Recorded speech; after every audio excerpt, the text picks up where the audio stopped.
ആദരവായ പ്രവാചകൻ നബി മുഹമ്മദ് മുസ്തഫ ഉറക്കെ പറയീൻ.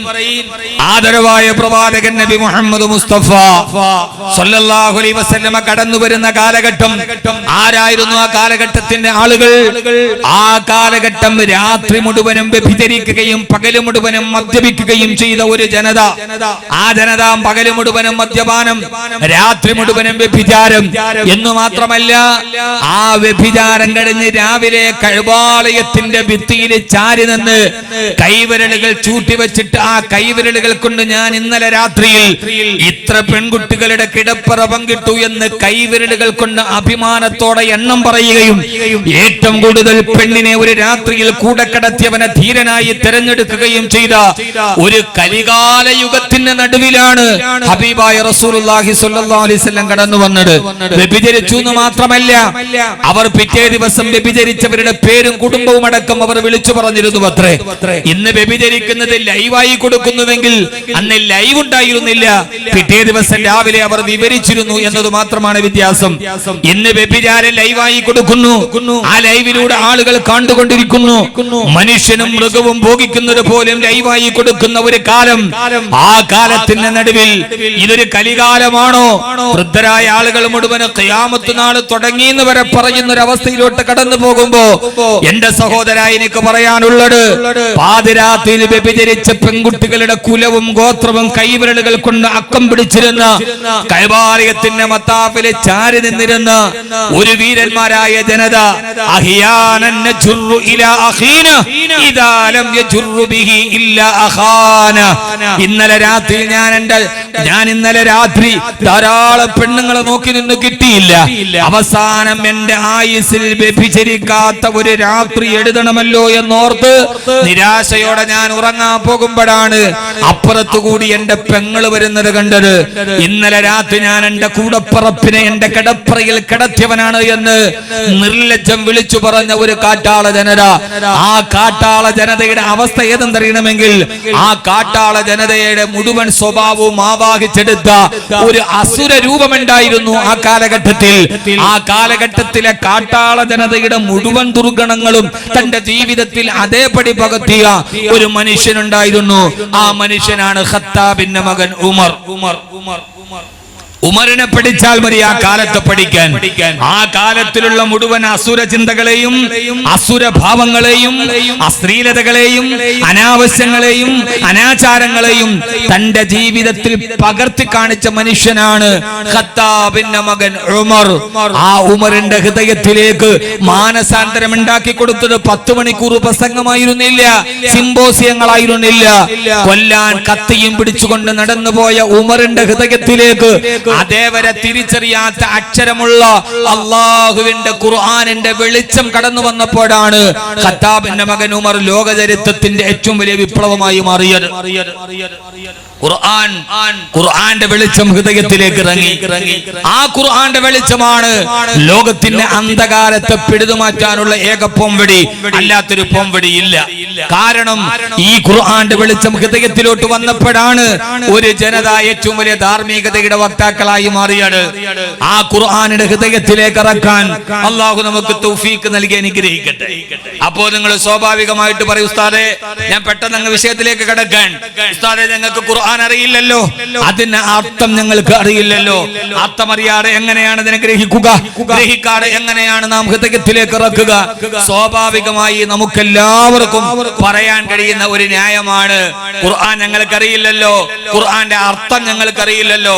നമ്മൾ സാധാരണ പറയുന്ന ഒരു ന്യായമാണ്. ഒരു കാര്യം എന്റെ മുമ്പിലിരിക്കുന്ന ഉമ്മത്ത് മുസ്ലിമയോട് ഞാൻ പറയാൻ, ഏകനായ അള്ളാഹുവിന്റെ മുമ്പിൽ പോയിട്ട് അള്ളാഹുവേ ഖുർആൻ ഞങ്ങൾക്ക് അർത്ഥം അറിയില്ലായിരുന്നു, ഞങ്ങൾക്കത് മനസ്സിലായില്ല എന്ന് പറയാൻ ഒരു ന്യായവും നമ്മുടെ കയ്യിലില്ല. കാരണം എല്ലാ ഹൃദയങ്ങൾക്കും മനസ്സിലാക്കാൻ കഴിയുന്ന രീതിയിലാണ് അള്ളാഹു ഖുർആനിനെ അവതരിപ്പിച്ചിട്ടുള്ളത്. എല്ലാ ഹൃദയത്തിലും. കർഷകനാകട്ടെ, കച്ചവടക്കാരനാകട്ടെ, പണ്ഡിതനാകട്ടെ, പാമരനാകട്ടെ, ബുദ്ധിയുള്ളവനാകട്ടെ, ഇല്ലാത്തവനാകട്ടെ, ആരുടെ ഹൃദയത്തിലും ഇറങ്ങാൻ കഴിയുന്ന രീതിയിലാണ് അള്ളാഹു ഖുർആനിനെ അവതരിപ്പിച്ചിട്ടുള്ളത്. അള്ളാഹുവെ, കൊട്ടുകാട് ഞങ്ങൾ മത്തി വിൽക്കാൻ പോയവരായിരുന്നു, അല്ലെ ഞങ്ങൾ പായ വിൽക്കാൻ പോയവരായിരുന്നു, രാവിലെ മുതൽ വൈകുന്നേരം വരെ ജോലിയായിരുന്നു, ഖുർആൻ പഠിക്കാൻ ഞങ്ങൾക്ക് കഴിഞ്ഞിട്ടില്ല അല്ലാഹ് എന്ന് പറയാൻ ഒരാണിനും ഒരു പെണ്ണിനും അള്ളാഹുവിന്റെ മുമ്പിൽ രക്ഷപ്പെടാൻ കഴിയില്ല. ഇത് കൃത്യമായിട്ട് വരച്ചിട്ടോളി. കാരണം വലഖദ് യസ്സർനൽ ഖുർആന ലിദ്ദിക്ർ, ഈ ഖുർആനിനെ ഞാൻ നിങ്ങൾക്ക് എളുപ്പമാക്കി തന്നിരിക്കുകയാണ്. അള്ളാഹു തന്നെ പറഞ്ഞാണ് വലഖദ് യസ്സർനൽ ഖുർആൻ, ഈ ഖുർആനെ ഞാൻ നിങ്ങൾക്ക് എളുപ്പമാക്കി തന്നിരിക്കുകയാണ്. അപ്പൊ പിന്നെ നമ്മൾ ബുദ്ധിമുട്ടാന്ന് പറയാൻ എങ്ങനെയാ? ഇത് ഞാൻ കബീർ ബാക്കവിയുടേതല്ല, ഇത് ഖുർആനാണ്. അള്ളാഹ് പറയാണ് വലഖദ് യസ്സർനൽ ഖുർആൻ, ഈ ഖുർആൻ നിങ്ങൾക്ക് ഞാൻ എളുപ്പമാക്കി തന്നിരിക്കുകയാണ്. നമ്മളെല്ലാവരും പറയാ, നിങ്ങളൊക്കെ ആണും പെണ്ണും പറയുന്നൊരു വാക്കാണ്, ഞങ്ങൾക്ക് ഖുർആന്റെ അർത്ഥം അറിയില്ലായിരുന്നു. സഹോദര, ആരുടെ ബുദ്ധിക്കും പ്രാപ്യമായ രീതിയിലാണ് അള്ളാഹു അവന്റെ കലാമിനെ അവതരിപ്പിച്ചത്. ഞാൻ മിനിങ്ങാന്ന് അല്ല, ഒരു 4 ദിവസം മുമ്പ് ഞാൻ തിരുവനന്തപുരത്തിനടുത്ത് ആറ്റിങ്ങൽ ഒരു സദസ്സിൽ സംസാരിക്കാൻ. എനിക്ക് മുമ്പ് അവിടെ ഖുർആനിന്റെ ഖിറാഅത്തിന്റെ ഓർമ്മശക്തി മത്സരം നടത്തിയൊരു ഹാഫിളുണ്ട്. 14 വയസ്സാണ് പ്രായം. 9ാമത്തെ വയസ്സിൽ ഓട്ടിസം ബാധിച്ച കുട്ടി, ചെറുപ്പത്തിലെ ഓട്ടിസമാണ്. 9ാമത്തെ വയസ്സിൽ ഒരു ഗുരുനാഥൻ പോലുമില്ലാതെ, ഒരു ഉസ്താദ് പോലുമില്ലാതെ ആ കുട്ടി ഹാഫിളായി. 9ാമത്തെ വയസ്സിൽ ജന്മനാ ഓട്ടിസം ബാധിച്ച കുട്ടി. അവന്റെ സംസാരവും ഇപ്പോൾ അങ്ങനെ തന്നെയാണ്. ഒരു ഉസ്താദില്ല, ഒരു കോളേജിൽ പോയി പഠിച്ചിട്ടില്ല. ഹറമിലെ ഇമാം അബ്ദുറഹ്മാൻ സുദൈസി മഹാനവറുകളുടെ ഖിറാഅത്ത് കാസറ്റിൽ കേട്ട് ആ കുട്ടി 9ാമത്തെ വയസ്സിൽ ഹാഫിളായി. ഇപ്പൊ അവനെ സദസ്സിലിരുത്തിയിട്ട് ചോദിച്ചാൽ ഒരായത്ത് തുടങ്ങി കൊടുത്താൽ അത് മുഴുവനും അവൻ ഓതും. ആയത്തിന്റെ നമ്പർ പറയും. ഒരായത്ത് ഓതിയാൽ ആ ആയത്തിന്റെ ഇംഗ്ലീഷ്, മലയാളം, തമിഴ്, ഹിന്ദി 4 ഭാഷയിൽ അതിന്റെ ട്രാൻസ്ലേഷൻ പറഞ്ഞു തരും. 15 വയസ്സുള്ള കുട്ടി.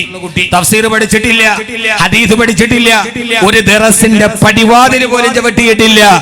ജന്മനാ ഓട്ടിസം ബാധിച്ചൊരു കുട്ടി, വർക്കലക്കാരനാണ്. അവിടുത്തെ ഗ്രാമപഞ്ചായത്ത് പ്രസിഡന്റ് അഡ്വക്കേറ്റ് അസീം ഹുസൈൻ എന്റെ സുഹൃത്താണ്, അദ്ദേഹത്തിന്റെ മകനാണ്.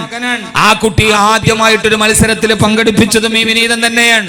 ഞാൻ പറയാനുള്ള കാരണം, എന്റെ പ്രിയപ്പെട്ട സഹോദരങ്ങളോട്, സഹോദരിമാരോട് വാത് നമുക്ക് പറയാം, കബറും കഫൻ തുണിയും പറയാം, നമുക്ക് കവിൾ തടത്തിലൂടെ കണ്ണുനീര് തടം തല്ലിയാത്തിടുകാം. എന്നാലും നമുക്കൊന്നറിയില്ലേ, അള്ളാഹുവിന്റെ ഖുർആൻ എന്ന് പറയുന്ന നമ്മുടെ ഉടമസ്ഥൻ നമ്മോട് സംസാരിച്ച വാക്കുകളാണ് ഖുർആൻ. എന്താണ് ഖുർആൻ? എന്താണ് ഖുർആൻ? എന്റെ ഉടമസ്ഥനായ റബ്ബ് എന്നോട് പറയാനുള്ളതൊക്കെ എന്നോട് പറഞ്ഞിട്ടുണ്ട്. ആ പറഞ്ഞതാണ് ഖുർആൻ.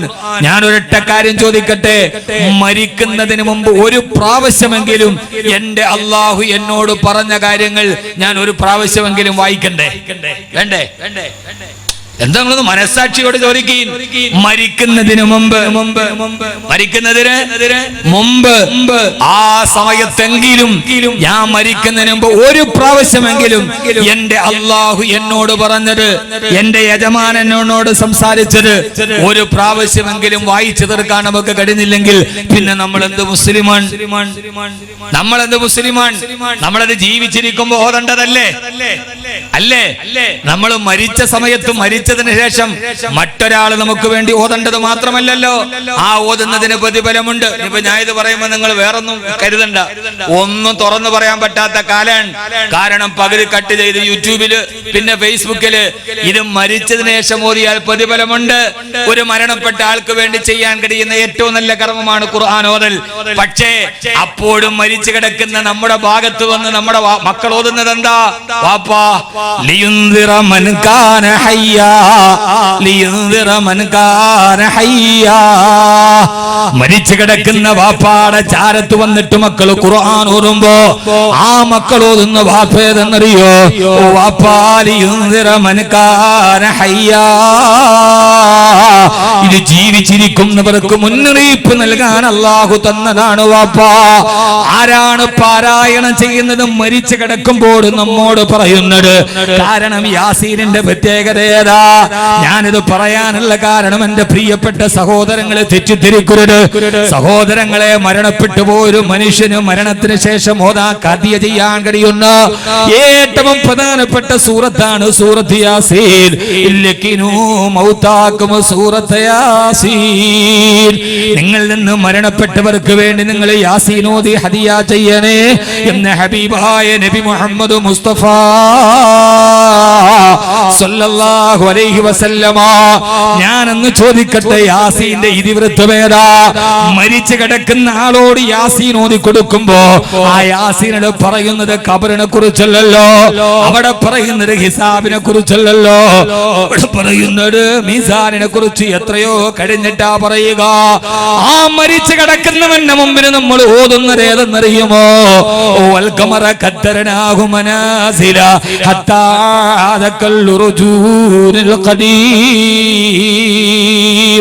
ലശംസു യംബഗി ലൻ തുദിരികൽ ഖമറ വലൽ ലൈലു സാബിഖുൻ നഹാർ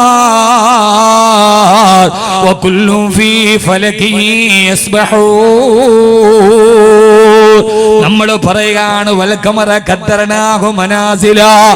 ഈ ചന്ദ്ര നക്ഷത്രാദികൾക്ക് അല്ലാഹു കൃത്യമായൊരു ഭ്രമണപഥം നിശ്ചയിച്ചിട്ടുണ്ട്. ഒരിക്കലും സൂര്യൻ പോയി ചന്ദ്രനെ മറികടക്കാറില്ല.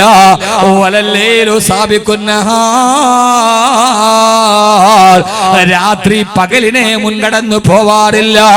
ആരോടാണ് പറയുന്നത്? മരിച്ചു കിടക്കുന്നവനോടാണ് പറയുന്നത്. രാത്രി പകലിനെ കടന്നു പോവില്ല. പകല് വരേണ്ട സമയത്ത് രാത്രി വരില്ലടാ, രാത്രി വരേണ്ട സമയത്ത് പകല് വരില്ല മോനെ. മരിച്ചു കിടക്കുന്നവൻ ഇനി എന്ത് പകൽ വെളിച്ചമാണ്? അവന്റെ വെളിച്ചം എന്നേക്കും അണഞ്ഞു പോയല്ലോ, അവന്റെ കണ്ണുകൾ തിരുമ്മി അടക്കപ്പെട്ടല്ലോ, അവൻ വെളിച്ചമില്ലാത്ത ലോകത്തേക്ക് അവന്റെ ദേഹം വിട്ട് ദേഹി പറന്നു പോയല്ലോ. ഇനി അവനോട് എന്താണ് പറഞ്ഞു കൊടുക്കേണ്ടത്? അവനോട് പറയുകയാണ്, മോനെ യാസീന്റെ ഇതിവൃത്തമേതെന്നറിയോ? എന്തിനാണ് യാസീനിലും മരിച്ചവന് വേണ്ടി ഓതുന്ന യാസീനില് അല്ലാഹു സ്വർഗത്ത് അല്ലാഹു ഈ സൂര്യനക്ഷത്രാദി ഗോളത്തെ കുറിച്ച് പറഞ്ഞത്? പറയുന്നതേതെന്നറിയോ? മോനെ, സൂര്യനെ പടയ്ക്കാൻ കഴിവുള്ള റബ്ബിന്, ചന്ദ്രനെ സൃഷ്ടിക്കാൻ കഴിവുള്ള റബ്ബിന്, ഈ ലോകത്തിന്റെ തുടക്കം മുതൽ ഒടുക്കം വരെ കിഴക്ക് നിന്ന് ഉദിപ്പിക്കാനും പടിഞ്ഞാറസ്തമിക്കാനും കഴിയുന്ന ഈ അല്ലാഹുവിന് നിനക്ക് വേണ്ടി ഒരു സ്വർഗം പണിയാൻ ബുദ്ധിമുട്ടില്ല കേട്ടോ. നിനക്ക് വേണ്ടി ഒരു നരകമൊരുക്കാൻ അല്ലാഹുവിന് പ്രയാസമില്ല. സലാമുൻ ഖൗലൻ മിർ റബ്ബിർ റഹീം വന്ദാസുൽ യൗമ അയ്യുഹൽ മുജ്രിമൂൻ. ആ പറഞ്ഞ വാക്കിന്റെ അർത്ഥമേതെന്നറിയോ? മാറി നിൽക്കടാ തമ്മാടി. വന്ദാസുൽ യൗമ അയ്യുഹൽ മുജ്രിമൂൻ. അതിക്രമം കാണിച്ചവനെ മാറി നിൽക്കുക എന്ന് പറഞ്ഞാൽ പരിശുദ്ധ ഖുർആനിലെ പരമപ്രധാനമായ ചില സത്യങ്ങൾ പറഞ്ഞ് ഏകനായ അല്ലാഹുവിനെ തിരിച്ചറിഞ്ഞിട്ട് ഭൂമി ലോകത്ത് ജീവിക്കാൻ കഴിയാത്തവനെ, ഈ ഖുർആൻ പഠിക്കാൻ കഴിയാത്തവനെ, മാറി നിൽക്കടാ തമ്മാടി എന്ന് ഖുർആൻ നമ്മോട് പറഞ്ഞു തരുമ്പോ എന്റെ പ്രിയപ്പെട്ട സഹോദരങ്ങളോട് സഹോദരിമാരോട് ജീവിതത്തിൽ 6 അടി മണ്ണിലെ കടക്കം തേരും മണ്ണിട്ട് മൂടുന്നതിന് മുമ്പ് അല്ലാഹുവിന്റെ ഖുർആനിനെ ജീവിതത്തിൽ ഒരു പ്രാവശ്യം അതിന്റെ അർത്ഥസഹിതം ഒന്ന് വായിച്ചറിയാൻ, അർത്ഥത്തിന്റെ അഗാധ തലങ്ങളിലോട്ട് കടന്നതെല്ലാം നിങ്ങൾ പരിശ്രമിക്കണേ. അല്ലാഹു നമുക്ക് തൗഫീഖ് നൽകി അനുഗ്രഹിക്കുമാറാകട്ടെ. ഇനി അർത്ഥമറിയില്ല എന്ന് തന്നെയാണ് നമ്മൾ പറയുന്നതെങ്കിലും സഹോദരാ, ഖുർആനിന്റെ അഗാധങ്ങളിലോട്ട് കടന്നു ചെന്നാൽ അർത്ഥമറിയില്ലെങ്കിൽ പോലും ഹൃദയത്തിൽ കൂരമ്പുകൾ പോലെ തുളച്ചു കയറുന്ന നമ്മുടെ ഹൃദയത്തിന്റെ അഴുക്കുകളെ കഴുകി വൃത്തിയാക്കി വിമലീകരിച്ച് അല്ലാഹുവിന്റെ സ്വർഗത്തിന്റെ വെളിച്ചത്തിലേക്ക് നമ്മളെ കൈപിടിച്ചു നടത്തുന്ന ഏറ്റവും വലിയ ഗ്രന്ഥമാണ് വിശുദ്ധ ഖുർആൻ. ഒരൊറ്റ കാര്യം നിങ്ങളോട് ഞാൻ പറഞ്ഞുകൊള്ളട്ടെയോ, അർത്ഥമറിയണമെന്ന് അറിയണമെന്ന് തന്നെയില്ല. അർത്ഥമറിയാത്തവനെ പോലും കരയിപ്പിച്ച അത്ഭുത ഗ്രന്ഥമാണ് ഖുർആൻ. നജ്ജാശി, ക്രൈസ്തവനായ നജ്ജാശി രാജാവിന് മുമ്പിൽ അബൂ സുഫിയാൻ കടന്നു ചെല്ലുകയാണ്. ഹബീബായ നബി മുഹമ്മദ് മുസ്തഫ സല്ലല്ലാഹു അലൈഹി വസല്ലമയെയും സഹാബത്തിനെയും ആട്ടിയോടിക്കണം, എത്തോപ്യയിൽ നിന്ന് ആട്ടിയോടിക്കണമെന്ന ആവശ്യവുമായി അല്ലാഹുവിന്റെ റസൂലിന്റെ തല കൊയ്യാൻ കാത്തിരുന്ന അബൂ സുഫിയാൻ നജ്ജാശി എന്ന ക്രൈസ്തവ രാജാവിന്റെ മുമ്പിലെത്തവേ അവിടെ ചരിത്ര പ്രസിദ്ധമായ ഒരു സംഭവം നടന്നിട്ടുണ്ട്. നജ്ജാശി ചോദിച്ചു അബൂ സുഫിയാനോട്, അബൂ സുഫിയാൻ, ഈ മുഹമ്മദ് സല്ലല്ലാഹു അലൈഹി വസല്ലം എന്താണ് നിങ്ങളോട് പറഞ്ഞത്? ഇന്നലകളുടെ പ്രമാണങ്ങളെ തള്ളിപ്പറയാനും നമ്മുടെ ഇന്നലകളുടെ നാട്ടാധാരങ്ങളെ തള്ളിപ്പറഞ്ഞ ആളാണ് മുഹമ്മദ്. അവനൊരു പുതിയ വേദഗ്രന്ഥം ഖുർആനുമായി വന്നിട്ടുണ്ട്. നജ്ജാശി ചോദിച്ചു, ഖുർആനോ? അതെ, ഖുർആൻ എന്നാണ് അതിന് പേര് പറയുക. ആ ഖുർആനിൽ നിന്നൊരു അല്പഭാഗം നിങ്ങളൊന്ന് പാരായണം ചെയ്യുമോ? ശ്രദ്ധിച്ച് കേൾക്കണം. ആർജവത്തോടെ മുസ്ലിം എന്ന് പറയുന്നവർ നജ്ജാശി എന്ന ക്രൈസ്തവ രാജാവിന്റെ മുമ്പിൽ അബൂ സുഫിയാനിന്റെ പ്രതിബന്ധപ്രകാരം മഹാനായ ജഅഫർ ബിൻ അബീ താലിബ് റളിയല്ലാഹു തആല അൻഹു ആ ഖുർആൻ ഒന്ന് പരിചയപ്പെടുത്തിയത്രേ. മഹാനായ ജഅഫർ റളിയല്ലാഹു തആല അൻഹു പാരായണം ചെയ്തതേതെന്നറിയുമോ? ബിസ്മില്ലാഹിർ റഹ്മാനിർ റഹീം കാഫ് ഹാ യാ ഐൻ സ്വാദ്. പൂർണ്ണ അർത്ഥമില്ലാത്ത അഞ്ചക്ഷരങ്ങൾ, അറബി ഭാഷയിൽ അതേവരെ അവരെ സംസാരിച്ചു കൊണ്ടിരുന്ന അഞ്ചക്ഷരങ്ങൾ. കാഫ് ഹാ യാ ഐൻ സ്വാദ്. അർത്ഥം എന്തെന്ന് പോലും തിരിച്ചറിയാൻ കഴിയാത്ത അഞ്ചക്ഷരങ്ങളിലൂടെ ജഅഫർ റളിയല്ലാഹു തആല അൻഹു നാവിലൂടെ അല്ലാഹുവിന്റെ ഖുർആൻ പാരായണം ചെയ്യപ്പെട്ടപ്പോ ഇത് കേട്ട ക്രൈസ്തവ രാജാവായ നജ്ജാശിയുടെയും തൗറാത്തിൽ അവഗാഹ പാണ്ഡിത്യമുള്ള നൂറുകണക്കിന് പണ്ഡിതന്മാര് പരന്നിരിക്കുന്ന ആ രാജസദസ്സിൽ ഈ ശബ്ദം കേട്ടപ്പോ നജ്ജാശിയുടെ കവിൾത്തടത്തിലൂടെ കണ്ണുനീര് തടം തല്ലിയാ തുടങ്ങിയത്രേ. എന്റെ പ്രിയപ്പെട്ട സഹോദരാ, ഏത് അർത്ഥം മനസ്സിലാക്കിയിട്ടാണ്? അർത്ഥമറിയാത്ത അഞ്ചക്ഷരങ്ങൾ കേട്ടപ്പോൾ തന്നെ ക്രൈസ്തവ രാജാവായ നജ്ജാശിയുടെ കവിൾത്തടത്തിന്റെ ഓരങ്ങളിൽ കണ്ണുനീര് തുള്ളികൾ ഉൽപ്പാദിപ്പിക്കാൻ കഴിഞ്ഞാൽ ആ വിശുദ്ധ ഗ്രന്ഥത്തിന്റെ പേരാണ് മഹിലൻ ഹദാകല്ലദീ അഅതാക നാഫിലത്തുൽ ഖുർആനി ഫീഹി മവാഇലു വതഫ്സീലു ലഹാ മആനിൻ കമൗജിൽ ബഹരി ഫീ മദദി വഫൗക ജൗഹരിഹി ഫിൽ ഹുസ്നി വൽ ഖിയമി മൗലായ സല്ലി വസൽ.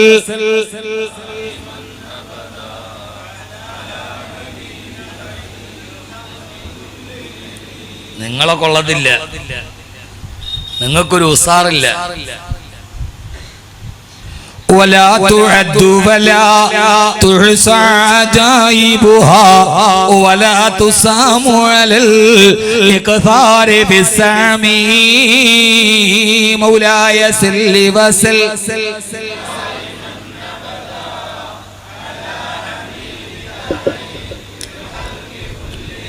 അങ്ങനെ പാടി, അതല്ലേ മൗലായ. നമ്മുടെ പഴയകാല വാദനക്ക് ഇങ്ങനെ എല്ലാ കാരണവന്മാരും ഉറക്കപ്പാടും. ഇപ്പം മൗലായ എന്നൊക്കെ പറഞ്ഞ അതൊക്കെ പറയും എയർടെല്ലിന്റെ ട്യൂണില്ല. ഒരാട്ടവും പാട്ടവും അതൊന്നും കൽബിലോട്ട് ഇറങ്ങൂല. പാര് നടത്തട്ടെ, അതൊന്നും എനിക്ക് വിഷയമല്ല. ഇപ്പൊ എന്താവട്ടെ ഏതാവട്ടെ, എന്നെ വിമർശിച്ചാൽ എനിക്ക് വല്ലാഹി ഒരു പേടിയില്ല. പക്ഷെ അതൊന്നും ഇമാം ബൂസൂരി റഹിമഹുല്ലാഹുടെ മദ്ഹുൻ നബിയിൽ മുസ്തഫ സല്ലല്ലാഹു അലൈഹി വസല്ലം ആ നബി തങ്ങളുടെ മദ്ഹ് കൽബിന്റെ ഉള്ളിലോട്ട് ഇറങ്ങൂല. അതൊരു ഒരു ആസ്വാദനമായിരിക്കാം, അത് തൊലിപ്പുറത്ത് നിൽക്കും അല്ലേ? നിങ്ങൾക്ക് ഞാൻ പറയണോണ്ട് എന്നോട് എന്തെങ്കിലും ഒരു അതൃപ്തി ഉണ്ടോ? നിങ്ങൾക്ക് എന്തെങ്കിലും എന്നോടൊരു അതൃപ്തി ഉണ്ടോ? ഉണ്ടെങ്കിൽ എനിക്കൊരു പുല്ലുമില്ല. നമ്മളൊരു കാര്യം പറയുന്നതിന് ആ പഴയ കാലത്ത് നമ്മൾ അങ്ങനെ തന്നെ പറയുമ്പോ അത് നമ്മുടെ ഹൃദയത്തിലേക്ക് ഇറങ്ങുന്ന വാക്കുകളാണ്. അത് മദ്ഹുൻ നബിയിൽ മുസ്തഫ സല്ലല്ലാഹു അലൈഹി വസല്ലം. അതുകൊണ്ട് സഹോദര സഹോദരി, ഒറ്റ കാര്യമേ എനിക്ക് പറയാനുള്ളൂ.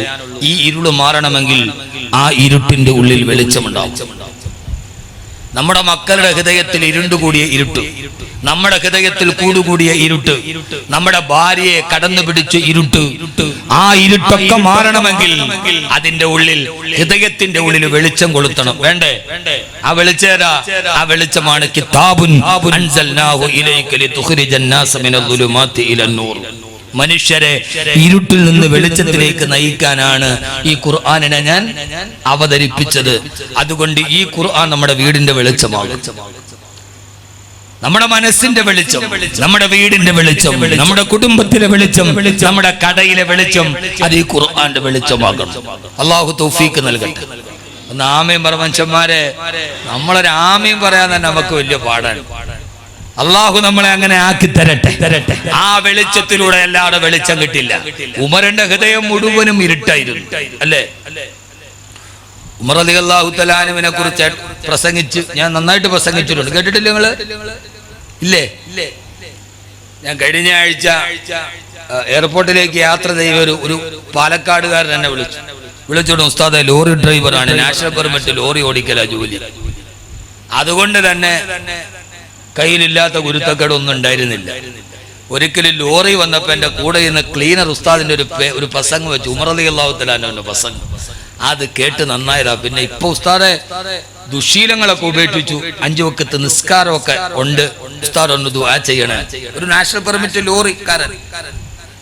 ഉമറിന്റെ ചരിത്രം കേട്ടാ മാറാത്ത മനസ്സാരുടേതാ. അള്ളാഹു അദ്ദേഹത്തെ അങ്ങനെ നിലനിർത്തി കൊടുക്കട്ടെ. ഒരാമീൻ പറ മനുഷ്യന്മാരെ. ഒരു മനുഷ്യന്റെ ഹിദായത്തല്ല. ഉസ്താദെ ദുആ ചെയ്യണേന്ന് എന്നോട് പറഞ്ഞു. ഞാൻ ആ ഹക്ക് വീട്ടി. അള്ളാഹു അദ്ദേഹത്തിന് ആ വെളിച്ചം നിലനിർത്തി കൊടുക്കട്ടെ. ആദരവായ പ്രവാചകൻ നബി മുഹമ്മദ് മുസ്തഫ സല്ലല്ലാഹു അലൈഹി വസല്ലമ വരുന്ന കാലഘട്ടത്തിലാണ് ഉമർ. ആ ഉമറിന്റെ ഹൃദയത്തിൽ വെളിച്ചമുണ്ടായിരുന്നില്ല. ഏതുവരെ? ലാ യസ്ലഹു വലദു ഖത്താബ് ഹത്താ യസ്ലഹു ഹിമാറു ഖത്താബ്. ഖത്താബിന്റെ വീട്ടിൽ വളർത്തണ കഴുത നന്നായാലും ഖത്താബിന്റെ മകൻ ഉമർ നന്നാവില്ല എന്ന് എഴുതി തള്ളിയിരുന്നു ആ നാട്. നിങ്ങളൊന്ന് ആലോചിച്ച് നോക്കാൻ. അപ്പൊ ആ മനുഷ്യനേക്കാൾ വലിയ പോക്കറി ആരെങ്കിലും ഉണ്ടോ? അയാളെക്കാൾ വലിയ തമ്മാടി ആരെങ്കിലും ഉണ്ടോ? കുട്ടികൾ പോലും പേടിച്ചു മാറിയിരുന്നു. ആരെ കാണുമ്പോ? ഉമറിനെ കാണുമ്പോ. ഉമർ എന്ന് പറയുന്ന ഒരു കഥാപാത്രം, അതിന് സമാനമായ കഥാപാത്രം എന്ന ലോക ചരിത്രത്തിലില്ല. അബൂബക്കർ റളിയല്ലാഹു തആല അൻഹു മുസ്ലിം ആകുന്നതിന് മുമ്പ് സൽസ്വഭാവിയാണ്, മുസ്ലിം ആയതിനു ശേഷം അതിലേക്കാൾ 10 മാറ്റാണ്. ഉസ്മാൻ റളിയല്ലാഹു അൻഹു മുസ്ലിം ആകുന്നതിന് മുമ്പും കള്ളു കുടിച്ചിട്ടില്ല, വ്യഭിചരിച്ചിട്ടില്ല, ചൂതാടിയിട്ടില്ല. മുസ്ലിം ആയതിനു ശേഷം ഏറ്റവും മികച്ച വ്യക്തിത്വമായി. പക്ഷെ ഉമർ അങ്ങനെ ആയിരുന്നില്ല റളിയല്ലാഹു. ചെയ്യാത്തത് മാടിത്തരില്ല. അങ്ങനെ ഒരാൾ വരുമ്പോ നമ്മൾ മനസ്സിൽ അതിന് തത്തുല്യമായൊരു കഥാപാത്രം, ഒരു റൊമാൻറ്റിക് ഭാവനക്ക് പോലും. ഇനിയിപ്പോ വിക്ടർ യൂഗോ ഒരു നാടകം എഴുതിയാൽ ആ നാടകത്തിൽ ഇങ്ങനെ ഒരു കഥാപാത്രത്തെ സൃഷ്ടിക്കാൻ കഴിയില്ല. അതാ ഉമർ. എനിക്ക് ചരിത്രത്തിൽ ഏറ്റവും ഇഷ്ടപ്പെട്ട വ്യക്തിയാണ് ഉമർ. കാരണം ഞാൻ ഹാഫിളായ ഉടനെ ഞാൻ എൻ്റെ പ്രസംഗ ജീവിതം തുടങ്ങുന്നത് ഉമർ റളിയല്ലാഹു തആല ജീവചരിത്രം വായിച്ചിട്ടാണ്. അന്ന് നല്ല പൊടിപ്പും തങ്ങലും വെച്ച് 17-ാമത്തെ വയസ്സിൽ ഞാൻ എൻ്റെ പ്രസംഗം തുടങ്ങുന്ന സമയത്ത് പ്രസംഗിക്കുന്ന ഒന്നാണ് ഉമർ. പക്ഷെ പിന്നീട് പരിചയപ്പെടുമ്പോ എന്റെ ചെറുപ്പക്കാരോട് ഒന്ന് ആലോചിച്ചു നോക്കൂ. ഉമർ എന്ന് പറഞ്ഞാൽ വിട്ടുവീഴ്ചയില്ല, സ്നേഹമില്ല മനസ്സിൽ. ക്രൂരനായ മനുഷ്യൻ. സ്നേഹം എന്ന് പറയുന്ന വിട്ടുവീഴ്ച, ഉദാരത, അല്ലെങ്കിൽ ഒരു എന്താ പറയുക, അലിവ് പോലും ഉമറിന്റെ ഹൃദയത്തിലില്ല. അതാണ് ഉമർ. ആ ഉമർ മാറിയത് എങ്ങനെയാണ്? ഖുർആന്റെ ഒറ്റ ആയത്ത്. വേറെ മാറാനൊന്നും ഉണ്ടായിട്ടില്ല. ആരാ ഉമർ? രാവിലെ ഉക്കാള ചന്തയിലേക്ക് വരും. ആ ചന്ത തുറക്കുന്നതിന് മുമ്പ് ഫുട്പാത്ത് കച്ചവടക്കാരുണ്ട്. നമ്മുടെയൊക്കെ നാട്ടിൽ ഇപ്പൊ ചന്ത നടക്കുമ്പോ, ഇവിടെ ചന്ത നടക്കാറില്ലേ? കൊട്ടുകാട അതോ ചവറയാ? കൊട്ടുകാട് ചന്തയുണ്ട്. അപ്പൊ അവിടെ രാവിലെ മാർക്കറ്റ് തുടങ്ങുമ്പോ അതിന്റെ വെളിയിൽ ഈ വെയിലത്തൊക്കെ നിൽക്കുന്ന ഫുട്പാത്ത് കച്ചവടക്കാരുണ്ടാവും, ഇല്ലേ? സർവരും എന്ന് പറഞ്ഞാൽ നമുക്ക് അത്യാവശ്യമുള്ള സാധനങ്ങളൊക്കെ വെളിയിൽ വിൽക്കുന്ന സർവ്വ ആളുകളും ഫുട്പാത്ത് കച്ചവടക്കാർ. ആ ഫുട്പാത്ത് കച്ചവടക്കാരെ പോലെ ഉക്കാള ചന്തയിൽ കുറെ കച്ചവടക്കാരും. അവർ രാവിലെ നേരം പുലർന്നതേയുള്ളൂ, സാധനങ്ങളൊക്കെ എടുത്ത് വെളിയിലേക്ക് അടുക്കി വെക്കുകയാണ്. ആ സമയത്താണ് മക്കയിലെ ഏറ്റവും വലിയ അതിപ്രശസ്തനായ ഗുണ്ട അവിടേക്ക് കടന്നു വരുന്നത്. ഖത്താബിന്റെ മകൻ ഉമർ സാധനങ്ങൾ പറക്കി വെക്കാൻ. ആ പറക്കി വെക്കുന്നവന്റെ മുമ്പിൽ വന്നിട്ട് പറഞ്ഞു, എടുക്കടാ 20 ദിർഹം. അയാള് ദയനീയതയോടുകൂടി ഫുട്പാത്ത് കച്ചവടക്കാരൻ ഉമറിന്റെ നേരെ നോക്കിയിട്ട് പറഞ്ഞു, ഉമറെ, കച്ചവടം തുടങ്ങിയിട്ടില്ല, ആളുകൾ വരാൻ തുടങ്ങിയിട്ടില്ല, സാധനങ്ങൾ എടുത്തിട്ട് ഞാൻ നിരത്തി വെക്കാൻ തുടങ്ങിയതേയുള്ളൂ, എന്റെ കയ്യിൽ ഒരു ദിർഹം പോലും ആദ്യത്തെ കൈനീട്ട കച്ചവടം കിട്ടിയിട്ടില്ല. ഉമറെ, നീ പോയിട്ട് ഒരു 20 മിനിറ്റ് കഴിഞ്ഞു വന്നാൽ എന്തെങ്കിലും കച്ചവടം നടക്കും. ആ കച്ചവടത്തിൽ നിന്ന് കിട്ടുന്ന ആദ്യത്തെ പൈസ നിനക്ക് ഞാൻ തന്നേക്കാം ഉമറെ എന്ന് ഉമറിന്റെ സ്വഭാവം അറിയാവുന്ന കച്ചവടക്കാരൻ പേടിച്ചു പറച്ച് കൈകുപ്പിയിട്ട് ഉമറിനോട് പറഞ്ഞു. അന്ന് ഉമർ റളിയല്ലാഹു അൻഹു ആയിട്ടില്ല. ഞാൻ പറഞ്ഞ മനസ്സിലായ? ഉമറെ, നീ പോയിട്ട് വാ, കൈനീട്ടം പോലും വിറ്റിട്ടില്ല ഉമറെ. നിങ്ങളൊന്ന് ഹൃദയത്തിലേക്ക് ഇറക്കി. ആ ഉമറിന് കൈനീട്ടം പോലും വിറ്റിട്ടില്ല ഉമറെ. ഇവിടത്തേക്ക് ഏത് ഗുണ്ടയാണെങ്കിലും ചിലപ്പോ കത്തി ഒന്ന് മീശലൊക്കെ വരച്ചിട്ട് 20 മിനിറ്റ് കഴിഞ്ഞ് ഞാൻ വരും, തന്നില്ലെങ്കിൽ കൊടല് ഞാൻ ഉരിയെടുക്കും. അല്ലേ? നമ്മുടെ നാട്ടിലെ കുറച്ച് പേടിപ്പെടുത്തുന്ന ആളുകൾ, കുറച്ച് വീരവാദം പറഞ്ഞ ആളുകൾ അങ്ങനെയല്ലേ പറയാ? നിങ്ങളെ കണ്ടിട്ട് നിങ്ങളുടെ മുഖം കണ്ടിട്ട് ഒന്നും നിങ്ങൾക്ക് പരിചയമില്ല, നിങ്ങൾ വല്ലാത്ത മുത്തക്കിങ്ങളാണല്ലേ, ഇതൊന്നും കേട്ടിട്ട് ഒരു പരിചയവും നിങ്ങൾക്ക് ഇല്ലാത്ത മാതിരി. യഥാർത്ഥത്തിൽ ഒരാൾ ഏറ്റവും അതിക്രൂരനും അങ്ങനെയല്ലേ പറയൂ. ഉമറിനോട് കൈയാദിച്ചിട്ട് പറഞ്ഞു, ഉമറെ, ആദ്യത്തെ കൈനീട്ടം പോലും വിറ്റിട്ടില്ല, നീ പോയിട്ട് 20 മിനിറ്റ് കഴിഞ്ഞ് തിരിച്ചു വാ ഉമറെ. ഉമർ എന്ത് ചെയ്തെന്നറിയോ?